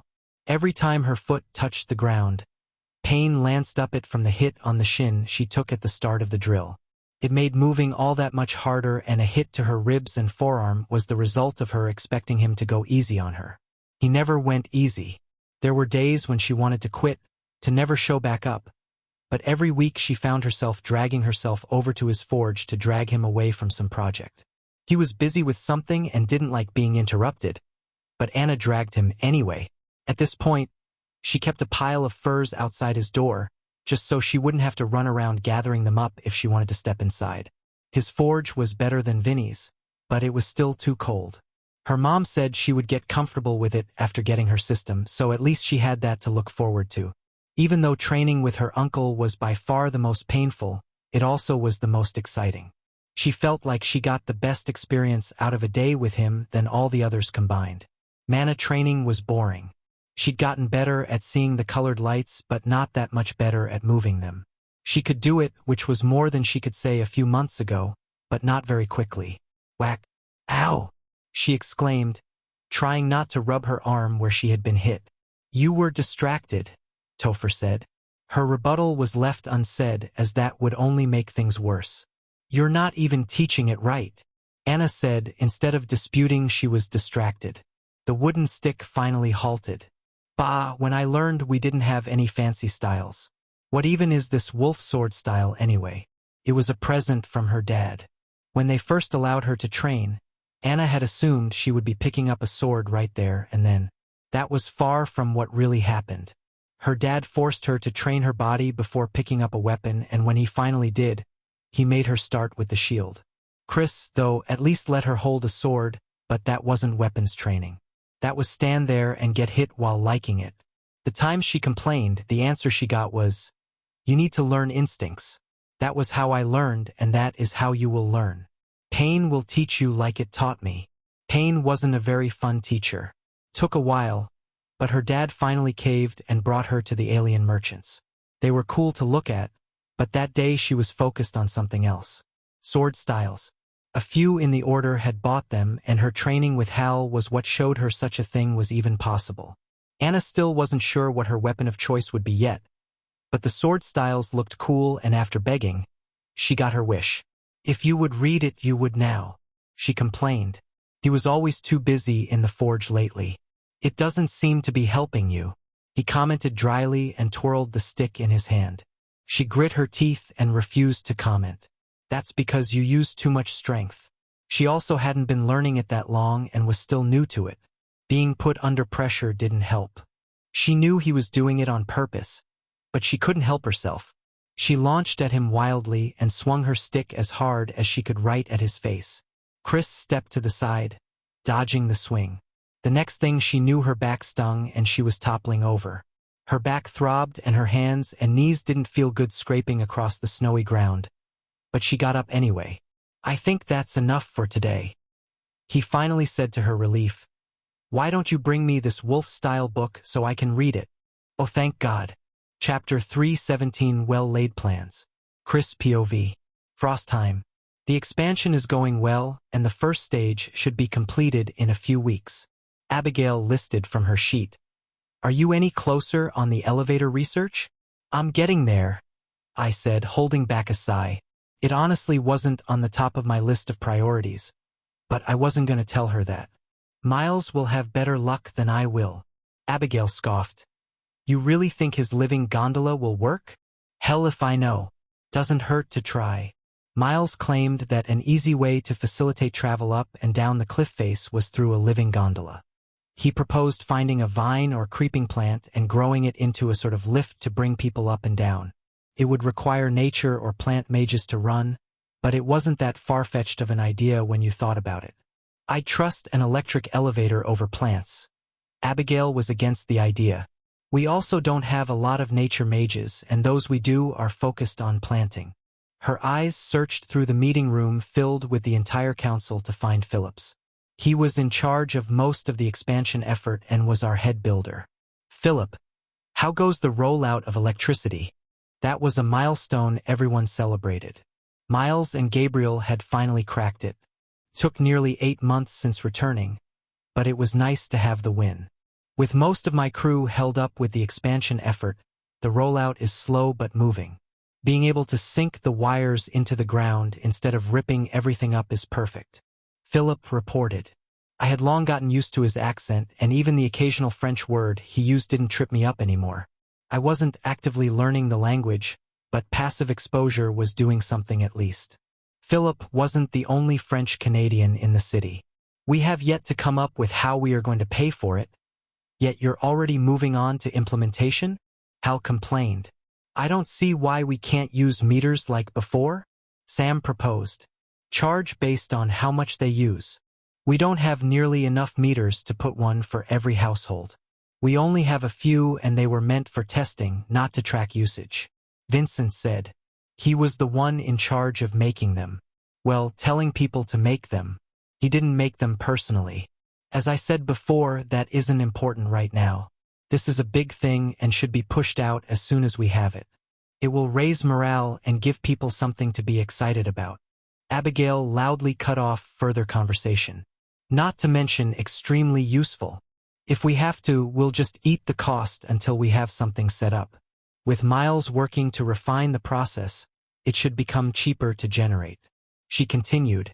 If he doesn't blow himself up first, Hal muttered. I smirked at that. Gabriel had explained in detail some of the accidents they'd had. Miles was a full steam ahead man who only looked back after something bad happened. Ahem. Abigail drew attention back to her. Next up, we have Frostfall. Hal, if you would. Still a dumb name, Hal began. The order members we sent with Samuel have come back and reported that their claim was successful. Their pylon is up to the village level with our help and he plans to keep it there. As they are now, they'll need a bit of help with the wave comes around. But now that it only happens once every 2 months, that shouldn't be an issue. 1 or 2 members should do the trick. How are the fields? Did they bring enough farmers? Are they set on food? Abigail asked as Hal had only reported the security situation. The order stayed to help plow a few acres for them, but that was all. If they created more since then, I don't know. By the time they were leaving, planting was just finishing up. The hunters they have are capable, so they should be fine, Hal said. Abigail nodded. Good. Next, Ashton has sent word about his troubles to the east. Supposedly, their forest is infested with goblins and other such monsters hindering their travel and trade. Ha! Serves him right. Hal snorted. He didn't have the greatest opinion of the man. What does that have to do with us, though? If it cuts Ashton off from the east, it cuts us off from the east. We were expecting a lot in trade from the new faction he joined. They have most of eastern Canada under control with a lot of people and goods that will flow if we can link them. Elliot rarely spoke up at these meetings since he'd been added to them. As a captain of one of the orders, he had a place here. If we send aid, it will be good for training as well. Not any nearing their evolution, but those that are lower in level. Most of the order had either evolved or were close to it. The test was a major essence gain for them, but there were the few who stayed behind to protect the city and others who had joined after. Hal grunted but didn't disagree. We are running short on good opportunities around here. Other than the dungeons, there isn't much else to fight. Hal pointedly looked at me, but I didn't show any expression. Technically, it was my fault, but I didn't much care. Going out to hit things was therapeutic. It wasn't my fault that the beasts wizened up and started to stay away, especially the lower-level ones that were needed for training. Abigail looked at me, making it my decision of if we were going to send anybody. We can ask, but if he declines, we'll find somewhere else, I said. There are dungeon breaks happening elsewhere we can use. While humanity had spread out to reclaim land quickly after being returned, we still weren't everywhere yet. There were areas that were left abandoned for one reason or another, usually due to being in a dangerous area. No one living in the area left the dungeons undelved. Those then broke, releasing waves of monsters to only make the area more dangerous. It was a downward spiral that only got worse with time. It also worsened as mana levels continued to rise. Both Elliot and Hal nodded. We have some good news next. Rachel managed to finalize our trade with Vanessa. Our metal and earth techniques for their fire techniques. Together it works out to a somewhat even trade since they have a lot more fire techniques than we have of metal and earth. We won't be getting their best, but we also aren't giving them our best, so it evens out. Abigail announced. It wasn't a surprise they picked those. They were the two that meshed best with fire. Rachel had left for the Eternal Flame faction shortly after returning and hoped to facilitate such a trade while there. She needed the flame for a few things before evolving. Transposing through a communication stone is challenging, but it's getting done. I knew she wanted to use more colorful words but held back in the current company. Grace was the one bearing the brunt of it. I lent Sophia to help when she could, but most of the books would be written by Grace. Do we know how much longer my men have to play middleman? Hal asked. We'd worked out how to make the communication stones Tracy had given me, but they weren't the best for distance. They weren't powerful enough to reach Eternal Flame Falls from here and required people to sit in between to relay the signal. That honor fell to Hal's order, as his scouts were both the quickest and had a skill set beneficial to camping in the middle of nowhere for an extended period of time. Not much longer, Abigail answered. A few days at most. With the meeting wrapping up, there was only one last thing on the agenda. Once that was unfortunate for me, but good for the whole. As a reminder, Abigail started. I will be leaving for the twins next week. Grace and Sophia will be taking up much of my duties, but if there are any pressing concerns, Chris will be taking them up. Hal openly laughed and even Vincent chuckled a little bit. I was not looking forward to the experience, but I would do it. It would cut into my forging time, but that was life. A part of me wished some idiots would try me. It would at least make it more entertaining. Victor POV. Lakeshore. Those bastards have both their dungeons at D rank now. That's absurd. One of the many things Victor wished he'd done differently was to place his pylon in a different area. He hadn't thought much of it at the time. They'd had a source of fresh water. There was a dungeon nearby, and it was close to his previous home. Perfect, right? Now that he knew more, he wanted to go back and gut his past self. Sure, there was a dungeon, but there was only one. The barbarians in the north had 2 and the twins had 3. If only he'd known. So much for a tutorial, he scoffed. You'd think it would tell you things like that. Thinking about that time made his blood boil. He didn't lose his entire family or get torn away from his loved ones like so many others had. His anger came from a different source. A source he knew would come back to haunt him. Your regret is meaningless. You signed the contract. You knew what you were doing. The voice taunted. It had been with him ever since he signed that blighted contract. Get out of my head. Victor yelled in his mind only for the voice to chuckle darkly. But it did recede. You did it for survival. It was necessary. The usual platitudes he told himself tasted more and more like sand in his mouth the longer it went on. Victor knew the truth, even if he tried to blind himself from it. With blessed silence, Victor went back to planning. With both the northern dungeons at D rank already, things would only grow more skewed as time went on. From the reports and pieces he'd been able to pick up, Frostheim was already stronger than what Victor could cobble together from his contracted army. Fort Hope would be easier, but they didn't have much to gain. Only one dungeon not much further ahead than the one Victor already controlled. To boost my dungeon, I need their crystals. The mine had been a sore spot ever since he'd learned about it. If they had been less open, I could have kept it to myself. But no, you're thinking about it too hard. A voice not in his own head said. It startled him so much that he nearly yelped, and he'd worked hard to craft an image of an unflappable leader. How many times have I told you, Maeve, not to sneak up on me? He ground the words out through grit teeth, a spike of anger rising again. I'll ignore it like all the rest. The woman goaded, knowing it was a source of endless frustration for him. But you're thinking about it too hard. All you have to do is get your hands on some of the crystals. I know that, but we can't very well mount a full frontal attack, Victor sneered. The man and his hammer will crush us. I didn't say to mount a frontal attack. Now did I?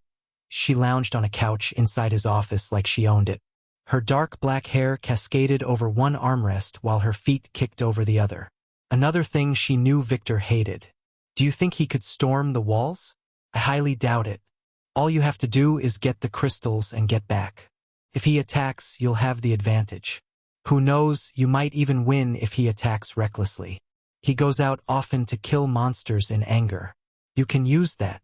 Maeve stated like she wasn't talking about poking the bear. More like setting the bear on fire. Really? We both know what he did to the demons. What makes you think we'll fare any better? Victor shot back. Instead of a snarky remark, the woman's lilting laughter filled his office instead. She was laughing at him. We? Who is this we? I'm only here because I was told to be. I don't care if this shithole goes up in flames. I can just leave. That was the largest source of Victor's annoyance with the woman. The knowledge that he couldn't touch her, even if he had the opportunity. In a fight, he wasn't sure he would win, but it wouldn't even get to that point. Not with the contract. I can't attack now, I need to be ready for when things kick off in the south. Now that things have cooled off, I need to delay, not rush ahead. But if I can get the crystals and get back, things would be much easier. I can't. Could he really storm the walls? He could if he evolves before I do. That shortens the window tremendously. He played the ideas out in his head but couldn't settle on one. The longer he waited, the worse his situation would become. But he also couldn't hamstring himself by being reckless, no matter what Maeve said. Goading or not, I'll scout it now.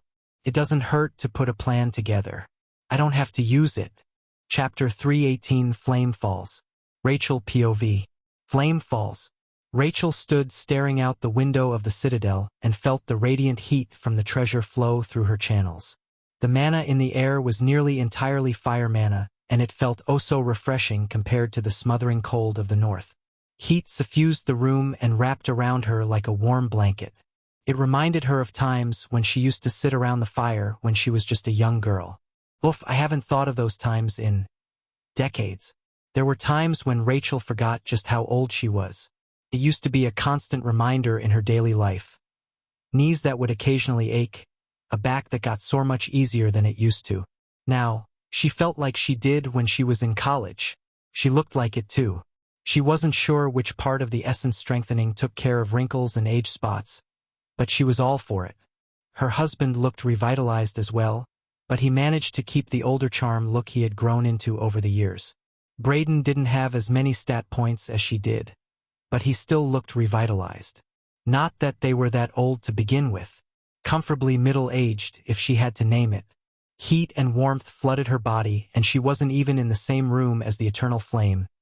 Not even on the same floor, but still close enough to feel the residual effects the flame gave off. Rachel remembered the descriptions Abigail and the others who spent time next to the river heart had said of what it felt like, and only now she could understand. A primal yearning that was hard to ignore. The window showed the city in all its glory, and she gazed out over all the changes. Glass everywhere, a stark difference to the stone and wood of Frostheim. This much glass was just asking for frostbite and risking hypothermia. Here, next to the eternal flame, the winters were blunted by the mana it gave off. The city still saw snow, and a lot of it from being near the lakes, but it lacked the debilitating grip of a northern winter. The snow also wasn't dealt with in the same way. A city of fire mages had perks, and dealing with snow accumulation was just one of them. While she'd been traveling and spending time in Frostheim, Flame Falls had grown since she'd been here last, as had Frostheim when she arrived there for the first time since leaving. It was sometimes hard to keep up with all that was happening as both cities were entering a period of tremendous growth. Last I heard, they were expanding the walls back home. A task that was set to take over a year was just getting underway. They had electricity now, too, which just felt weird. After so long huddled around fireplaces and draped in furs, to know they were transitioning into modern appliances was odd. Good, but hard to reconcile with the ruggedness she had come to know and picture it as. Flame Falls was nothing like that. They had recreated electricity even before leaving for the test. It was hard not to when sitting on such a geothermal opportunity. Lights were commonplace in the buildings and homes, as was the occasional streetlight to keep things lit at night. That and the more modern architecture made the two stand apart like they were from completely different eras. There was only one similarity between the two. One giant similarity. The giant stone wall that surrounded it. Just like Frostheim had spent months building a stone bastion around the city, Flame Falls had done the same. Unlike Frostheim though, where a cliff forced the city to be a half-circle, Flame Falls was left free to spread out in any direction. They had double the wall to protect, but they also had double the space to fill. And fill it they did. The population here was over triple what Frostheim had. The only time Rachel had ever seen more people in one place was at the test. Footsteps alerted her that someone was coming, and she reached out with her mana sense to see who it was. Based on their power, it was someone strong, but familiar enough that she wasn't alarmed. Rachel turned to see a man walking out of the stairwell leading to the flame room with a fresh new outfit. A vibrant picture of a dancing flame embroidered on it. A symbol that had quickly become known denoted he was high up on the rankings. The way Vanessa ran her faction was purely on strength, and Michael was within the top 10 strongest in the city. Since Rachel wasn't formally a part of Vanessa's faction, she wasn't ranked, but she felt confident in beating the man if it came to it. Not that it would, Michael was a gentleman. The sun lit up his form as he stepped up to the window beside her. On the eyes, he looked like any other ordinary middle-aged man. Average height, average build, even common brown hair. It was her magical sense that picked up how powerful he was. A raging bonfire being held in check sat within his chest, similar to her own. So it was his turn before mine. Pure fire mana leaked out of him that was impossible to find elsewhere. With so many coming back at the peak and ready to evolve, time with the treasure was hard to secure. They had to resort to requests and time slots. Michael stopped next to her and peered out the window just like she had been doing before the man arrived. "I still can't believe how medieval it looks," Michael said, eyes trained on the same thing Rachel had just been looking at. "Anything surrounded by a thick stone wall will look medieval," Rachel answered. The citadel was built directly on top of the eternal flame with the city surrounding it, which gave them a great view of the surroundings. The design choice to place the citadel higher than all the other buildings made it so you could see nearly everything from atop it. Not that they were standing at the top, but they could still see much of what the city had to offer. "Did you accomplish what you set out to?" Rachel asked. It was sometimes hard to remember what was considered rude to ask and what wasn't. She spent much of her time with family, which didn't have such strict decorum. Asking someone if they forged their core or made a certain step was commonplace there. Here, among strangers, it certainly wasn't. No one just told someone the details of their power. They asked with vague niceties for politeness instead. "Almost," he said wistfully. "Another session and that should do it. Bloodline strengthening? Not body tempering, as he'd still be recovering. Was he trying for his first circle? Michael already had a core, the same as Rachel, but hadn't made the next step yet. It seemed he was trying for the same thing she was, to forge her first circle before reaching D rank. Vanessa had already done it. The fire which was already blazing ahead and evolved already. Rachel wasn't sure what rarity class the woman got, but any chance of victory in a fight Rachel might have felt was gone now. Similar to how Rachel imagined fighting Chris would go, fighting Vanessa wouldn't be a question of if she could win. It would be a question of how long she could hold out. "Back to the task board then, I presume?" Rachel asked. "With costs rising, I barely had enough to secure one time slot, let alone two." Michael sighed. "I know what you mean. I've told her that it's becoming problematic, but she's reluctant to change it after so long." Besides the fine embroidery showing him high in the rankings, his casual mention of who everyone called the fire, which would have denoted his station. Merit was another thing she didn't have to worry about in Frostheim. The way Vanessa ran things was entirely different than the way Chris did. He ran it like how a family head would run it. Besides valuing strength, Vanessa ran her faction like a company. If you wanted something, you had to work for it. Tasks were listed to accomplish, and a certain amount of merit was associated with each one. Killing local monsters that hindered trade.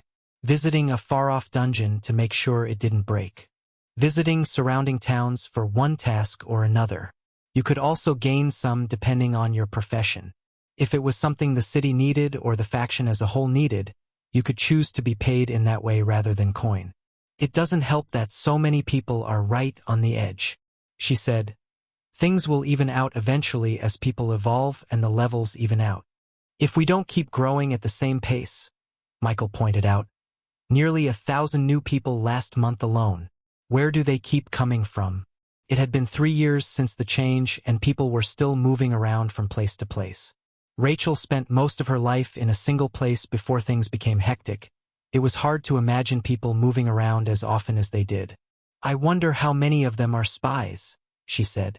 The words felt odd even to her own ears, but it was something they had to consider now. Rachel knew it was something they talked about at home and it had to be true here as well.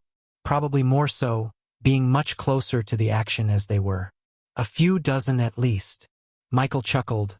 Some from Empire City, a few from the Great Lakes Alliance, a few from New Canada, and some from the American faction, I bet. Being surrounded on all sides doesn't help things, as well as having one of the few barons as a leader. None from Boston? Rachel asked. Boston's faction held much of the Northeast until they collided with New Canada. They were close enough to warrant a spy or two. Not that I believe, not with their own internal problems, Michael said. Oh, I forgot. Their leader had died in the South. They still haven't decided on a new leader yet? It's been a year. It's more than just choosing a new leader, he said. It comes with the title as well. Liam was a baron before he died, and that title will transfer to the next faction head as long as the city stands. Some think being a baron will give them a leg up during their evolution. Rachel furrowed her brows. That doesn't make any sense. It won't change anything if they inherit the title for a brief moment before they evolve. It's the actions that matter, not cheap tricks. We don't know that. Michael turned away from her. Vying for the title and leadership position could be the very action they needed to walk down a different path. I just hope they don't side with Zuri like Liam did. That will only make things harder. Tensions between Vanessa and Zuri had never been good. They were both too powerful and too close to one another for it to be anything but. Before both of them were called south for the test, Rachel wouldn't have been surprised if fighting had broken out on their shared border. Both factions had crept out and expanded until they had run into each other. Being as close as they were, one in old New York City and the other near Buffalo had them on a collision course since the beginning. The Fire Witch versus the Starlight Mage. That would be a fight to witness.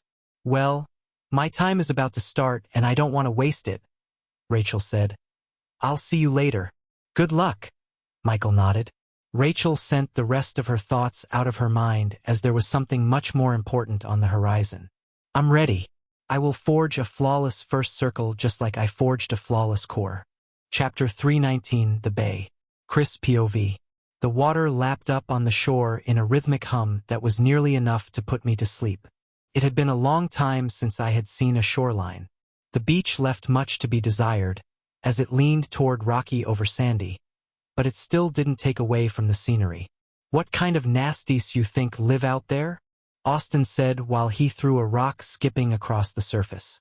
With our considerable more strength, it went skipping much further than what was achievable before. I don't know, and that scares me. When I traded for the ship blueprints, the Admiral warned me that they wouldn't survive deep waters. He's had to stick to the coast. I said. Austin, instead of getting deterred, only got more excited. You think there are krakens and shit? Leviathans of the deep? Megalodons bigger than Jaws? I chuckled. Only you would get excited about that. Wait. Hear me out. Can we call them sea kings? His face was completely serious, not hiding a smirk or hint of a smile. That isn't up to me. I didn't get an invite to any naming committee. I joked. I found a good enough rock, smooth and flat, and hurled it out over the water. Sprays of water splashed multiple times before I lost sight of it into the sea. You think pirates are a thing now? Austin asked. Like honest-to-God pirates? Sailing the open ocean? No. I don't think anyone is sailing anything right now. If the Admiral is sticking to the coasts, no one is sailing the open ocean. The man had a massive faction behind him, and getting the tentative border map from Rachel only highlighted that point. If he still didn't brave the deeps, I doubted anyone did. Anyone alive, at least. But, I continued, there certainly will be. Bandits and thieves are already a thing. Their seafaring ilk will come around as soon as it's feasible. Air pirates too, if Gabriel gets his wish for airships. Oh God, airships. Austin had stars in his eyes. I can't wait for the day. You'll be waiting a while. The skies are nearly as dangerous as the sea. Austin laughed. That's okay. I'm content to wait if that means airships become a thing. I observed the bay for a little longer before getting down to business. All right, let's see this spot you found. The glacial seed had been burning a hole in my pocket for over a year now. We'd sent scouts scouring the area to find the right spot, and Austin came through. After getting his arm back and evolving, he was running further and further from Frostheim on his outings. I was honestly surprised his feet hadn't forced him away yet. I think he wanted to stay for everyone's evolution. Abigail, in her infinite wisdom, decided to delay placing the glacial seed for a full year. She wanted to track and monitor the flows of mana over the course of the year to make sure the seasons didn't mess anything up. If we assumed a place was perfect but it turned out it was only good for one of the seasons, she would have been pissed. I would too, as that would hinder how fast and strong the glacier would grow. So instead, I had to agonizingly wait for the treasure to finally be placed. There were others waiting on it too, since they needed it for their last-minute tasks. Some didn't, and took the same route I did and traveled north, but others were content to wait. They'd end up paying for the privilege, but it seemed they were fine with that. Only the Order would get to see it for free, and even then, not all of them. It would take some kind of merit to be allowed. I'm telling you, it's perfect, Austin said while jumping to his feet. It's not far, but with your slow ass, it'll take us a few hours. His jokes were so funny. Honestly, Austin's speed was something to marvel at. Our run north had taken days, and he thoroughly outpaced me the entire way. Even my endless endurance wasn't enough to make up for it. He got so far ahead that he could rest in time for when I caught up. In total, it took us a week, me at a full sprint and him keeping ahead, to reach the Hudson Bay. I wasn't attached to the name and was sure it would get renamed at some point. Glacier Bay or Bay of Ice or something like that. But that was for the future. Based on the naming conventions after the change, it would be something outlandish. The bay itself was beautiful. Water as far as the eye could see with large waves lapping the shore. Even Austin's enhanced eyesight only saw a sea of blue waves. It was closing in on winter, but the bay hadn't frozen over yet. At first, I was worried that it wouldn't. The freezing temperature of water was wacky. The mana content played havoc with conventional freezing. The water mana fought against becoming ice mana and made what used to be a very firm threshold of 32 degrees much more nebulous. My worries were unfounded because when winter finally came, the bay would freeze over just like before. It was too close to the Arctic Circle not to. Austin led me through the trees for a few hours, and instead of my normal bulldozing through all of them, I made an effort not to pulp everyone I came across. It slowed me down, but I didn't feel like devastating the landscape. My straightaway speed had actually increased lately. My movement skill, while not entirely made for it, was perfect for this kind of thing. Glacial march, epic. Slow in the beginning, but inevitable in the end. While standing on ice, earth or sea, your feet push you onward like the steady march of a glacier. Forces seeking to block, slow, or entrap have a decreased effect until being ground underfoot and thrown off entirely. It was more geared toward not getting trapped or ensnared, but it still built up speed. Using it was a new experience. It was the first movement skill I'd acquired, and it was different than others.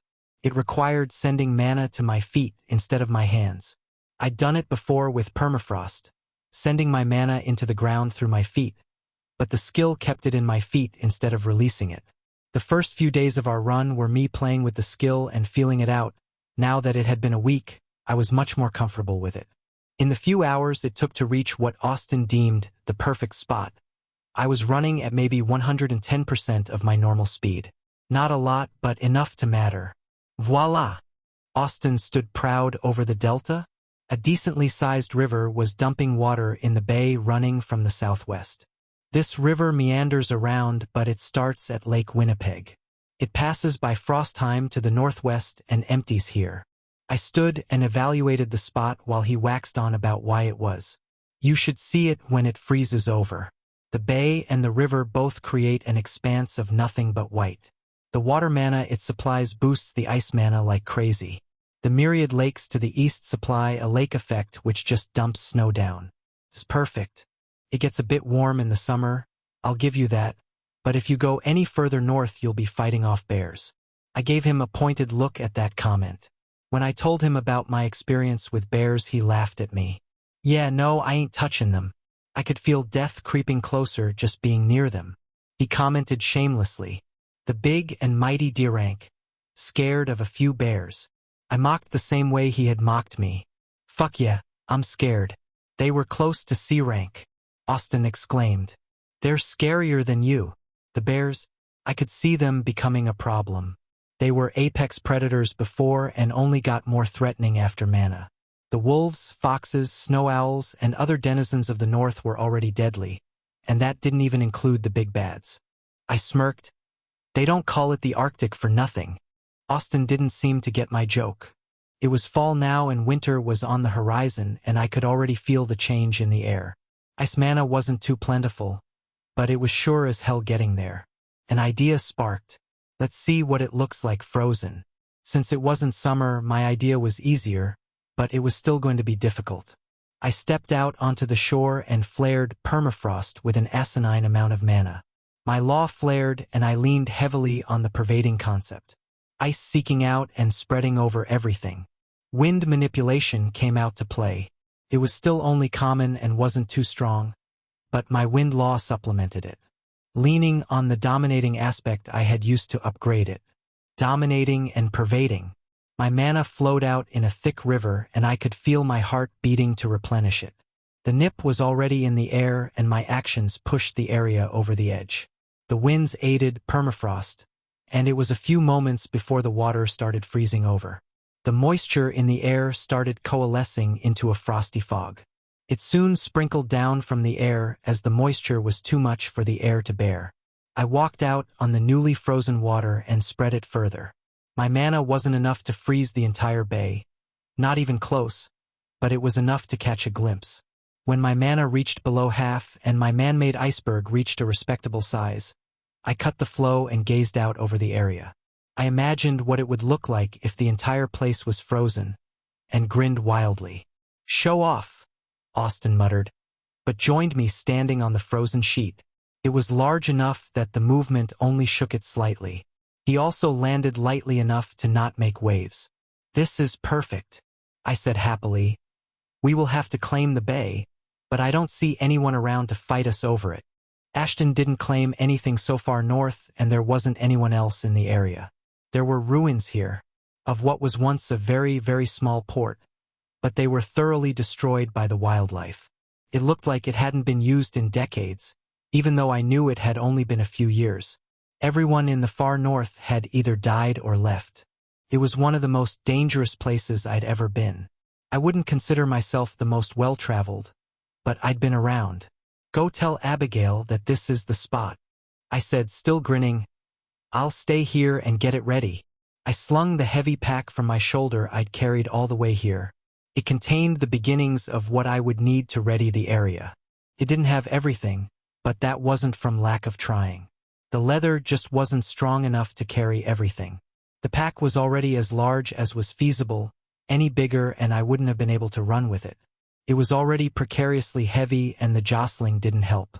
I, Captain," Austin mocked, even going so far as to salute. "Really?" I raised an eyebrow. "Technically, you are on a sea vessel. As the creator and director, that makes you a captain," Austin said. I sent a burst of frosty wind at him as a response. "Do you mind giving me a lift?" he asked and I sighed. I wasn't sure if the iceberg would survive such force, but I would do it anyway. Ice manipulation, spread throughout, both anchoring me to the surface and doing my best to stabilize it for what was to come. Austin barely gave me a second before he launched himself at me. I heaved and the entire sheet wobbled threateningly in the water, but it didn't capsize or crack. It was close, but a burst of mana and law got it through the exercise. Austin's wings unfurled and he shot off southwest in what was a much faster speed than we arrived in. He'd only be able to maintain it for a few minutes at best before landing, but it gave him a good head start. It was also his favorite thing to ask of me. I went back to surveying the area in more detail. Formation mana flows was supposed to be used on formations, but it also worked to scan the area. It worked to see where setting certain anchors would be best. If the formation had natural points to rely on and pull from, it would be a lot stronger for less. It would also make it easier to maintain. Thermal regulation also helped see how the ice mana interacted with everything. I wouldn't be done anytime soon, and to make the area as suitable as possible, I'd have to wait and see the area in the winter. The grin stayed on my face for the longest in a while. Chapter 320 Glacial Formation. Runes and spells are sometimes thought to be the same thing in different forms, and that assumption is widely held in the universe. Even if it is wrong, spells are an expression of mana. A spell circle or matrix is an inherently magical language, created to connect with and influence mana and only mana. Runes are far more than merely magical. They are the truest expressions of power. They connect with the world, not just magic, and use that connection to influence reality. If a comparison had to be made, they are far closer to laws than they are spells. True runes are the language of the universe, meanings made into structure that are baked into the very fabric of reality. A strength rune carries the very meaning of strength in all its forms. No error in translation can be made. Sadly, they are also much harder to learn than spells. True runes, otherwise known as primordial runes, are impossible to learn by mere mortals. It takes an immense mind, in both strength and caliber, to comprehend them, and that is reserved only for godhood. The higher echelons of it at that. Over the eons, runes have been simplified, muddled, and made easier for the mind to understand. This distillation has also weakened the true meaning of what the rune was supposed to represent. If the primordial rune for strength is a shining star of the purest light, the basic rune for strength is a hazy torchlight filled with smoky impurities puttering and about to go out. While the names of the stages of runes have changed, the number of them has not. For anyone who has spent any time reading or learning runecraft, the phrase 9 tiers will come up often. From the strongest primordial rune down to the most basic rune, there are 9 stages or tiers. While the 9 tiers rule of thumb applies to most known runes, it does not apply to all. There are some runes out there that can't be simplified that much and fall short of the 9 stages that most other runes fall into. This is why there is no basic rune for any spatial or temporal affinity runes. They are simply too complex to be broken down further than 8 stages, or if they can, no one has figured it out yet. Even then, only the most basic of concepts from that tree of runes can reach that low. Based on the immense number of beings who have, and are, dedicated to the study of runes, I posit that it's impossible rather than undiscovered, but you may form your own conclusion. Every jump in tier is a step closer to the ideal of what it used to be. Fewer parts were removed or simplified, leaving it to express its meaning clearer and stronger. This also means comprehending it and subsequently engraving it is a layer of difficulty added. Or, in the truer sense, a layer of simplification removed. While it is common to associate certain tiers of runes with certain ranks, that systemized reduction doesn't really apply outside of the most generous sense. Some people will simply understand certain runes easier and faster than others. The opposite is also true, where some runes will simply remain elusive even if the practitioner is strong enough. While commonly in line with one's mana affinity, it isn't always. Excerpt from Runes and Their Stages by runecrafter Hayden Stonehand. Chris POV. Near the Hudson Bay. Runes were something that had fascinated me ever since I first saw them. The wall growing from the ground inside the tutorial was my first ever experience with them, and I knew right then and there it was something I wanted to explore. It felt like everyone had grasped their own piece of the pie that was our new reality. Gabriel saw spells and became entranced. Vincent took to forging like a fish in water. Connor and alchemy. Austin and exploring. Rachel and fire. I picked runes. And smashing things with a hammer, but I didn't count that. The memory of my first successful engraving was something I held dear, even if it came at a time of turmoil. Learning more runes and expanding what I knew and what I could create was always something I would cherish. That being said, while we mapped out what we were going to do with the glacial seed and where we were going to put it, that didn't mean I was idle on the formations that were going to be involved. If we were going to nourish the treasure to the best of our abilities, that meant the formations involved were going to have to be the best I could create. Better than the best I could create. Tier 2 runes.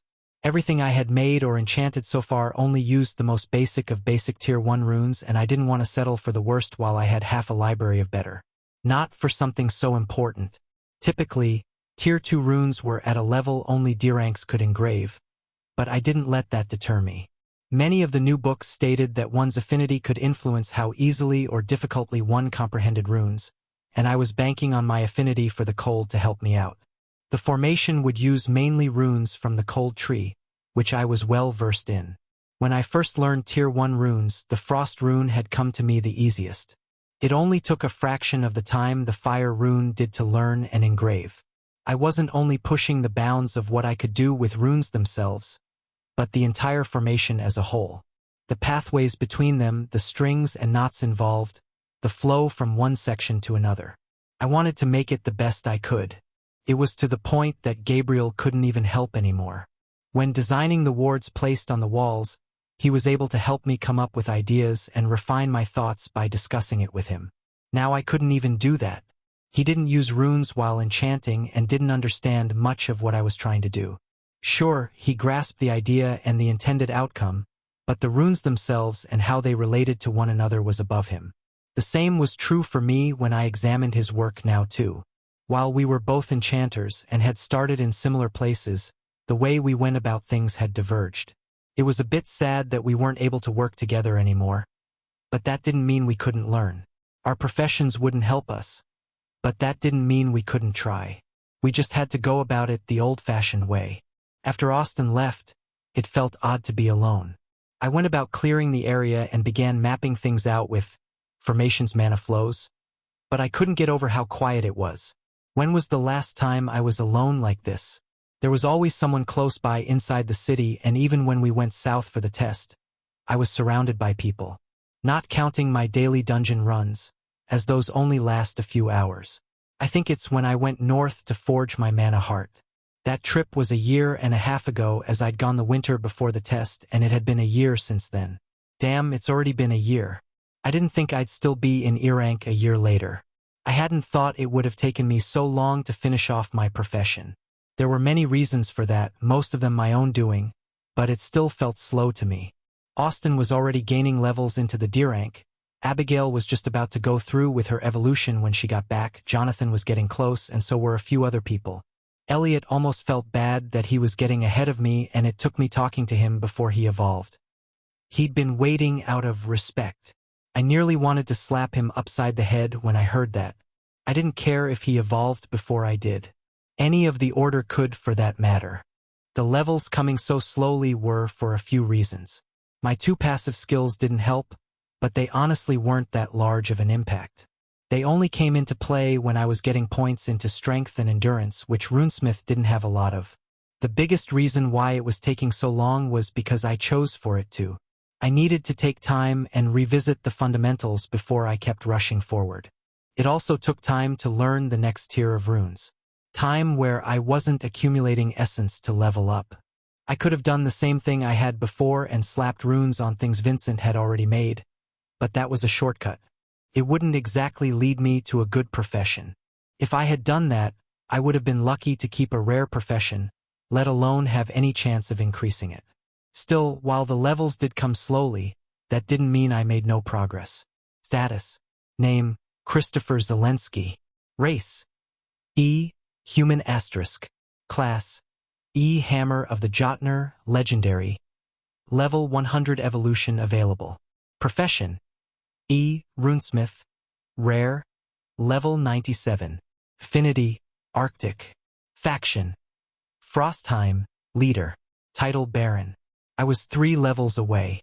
I had also received my second to last profession skill.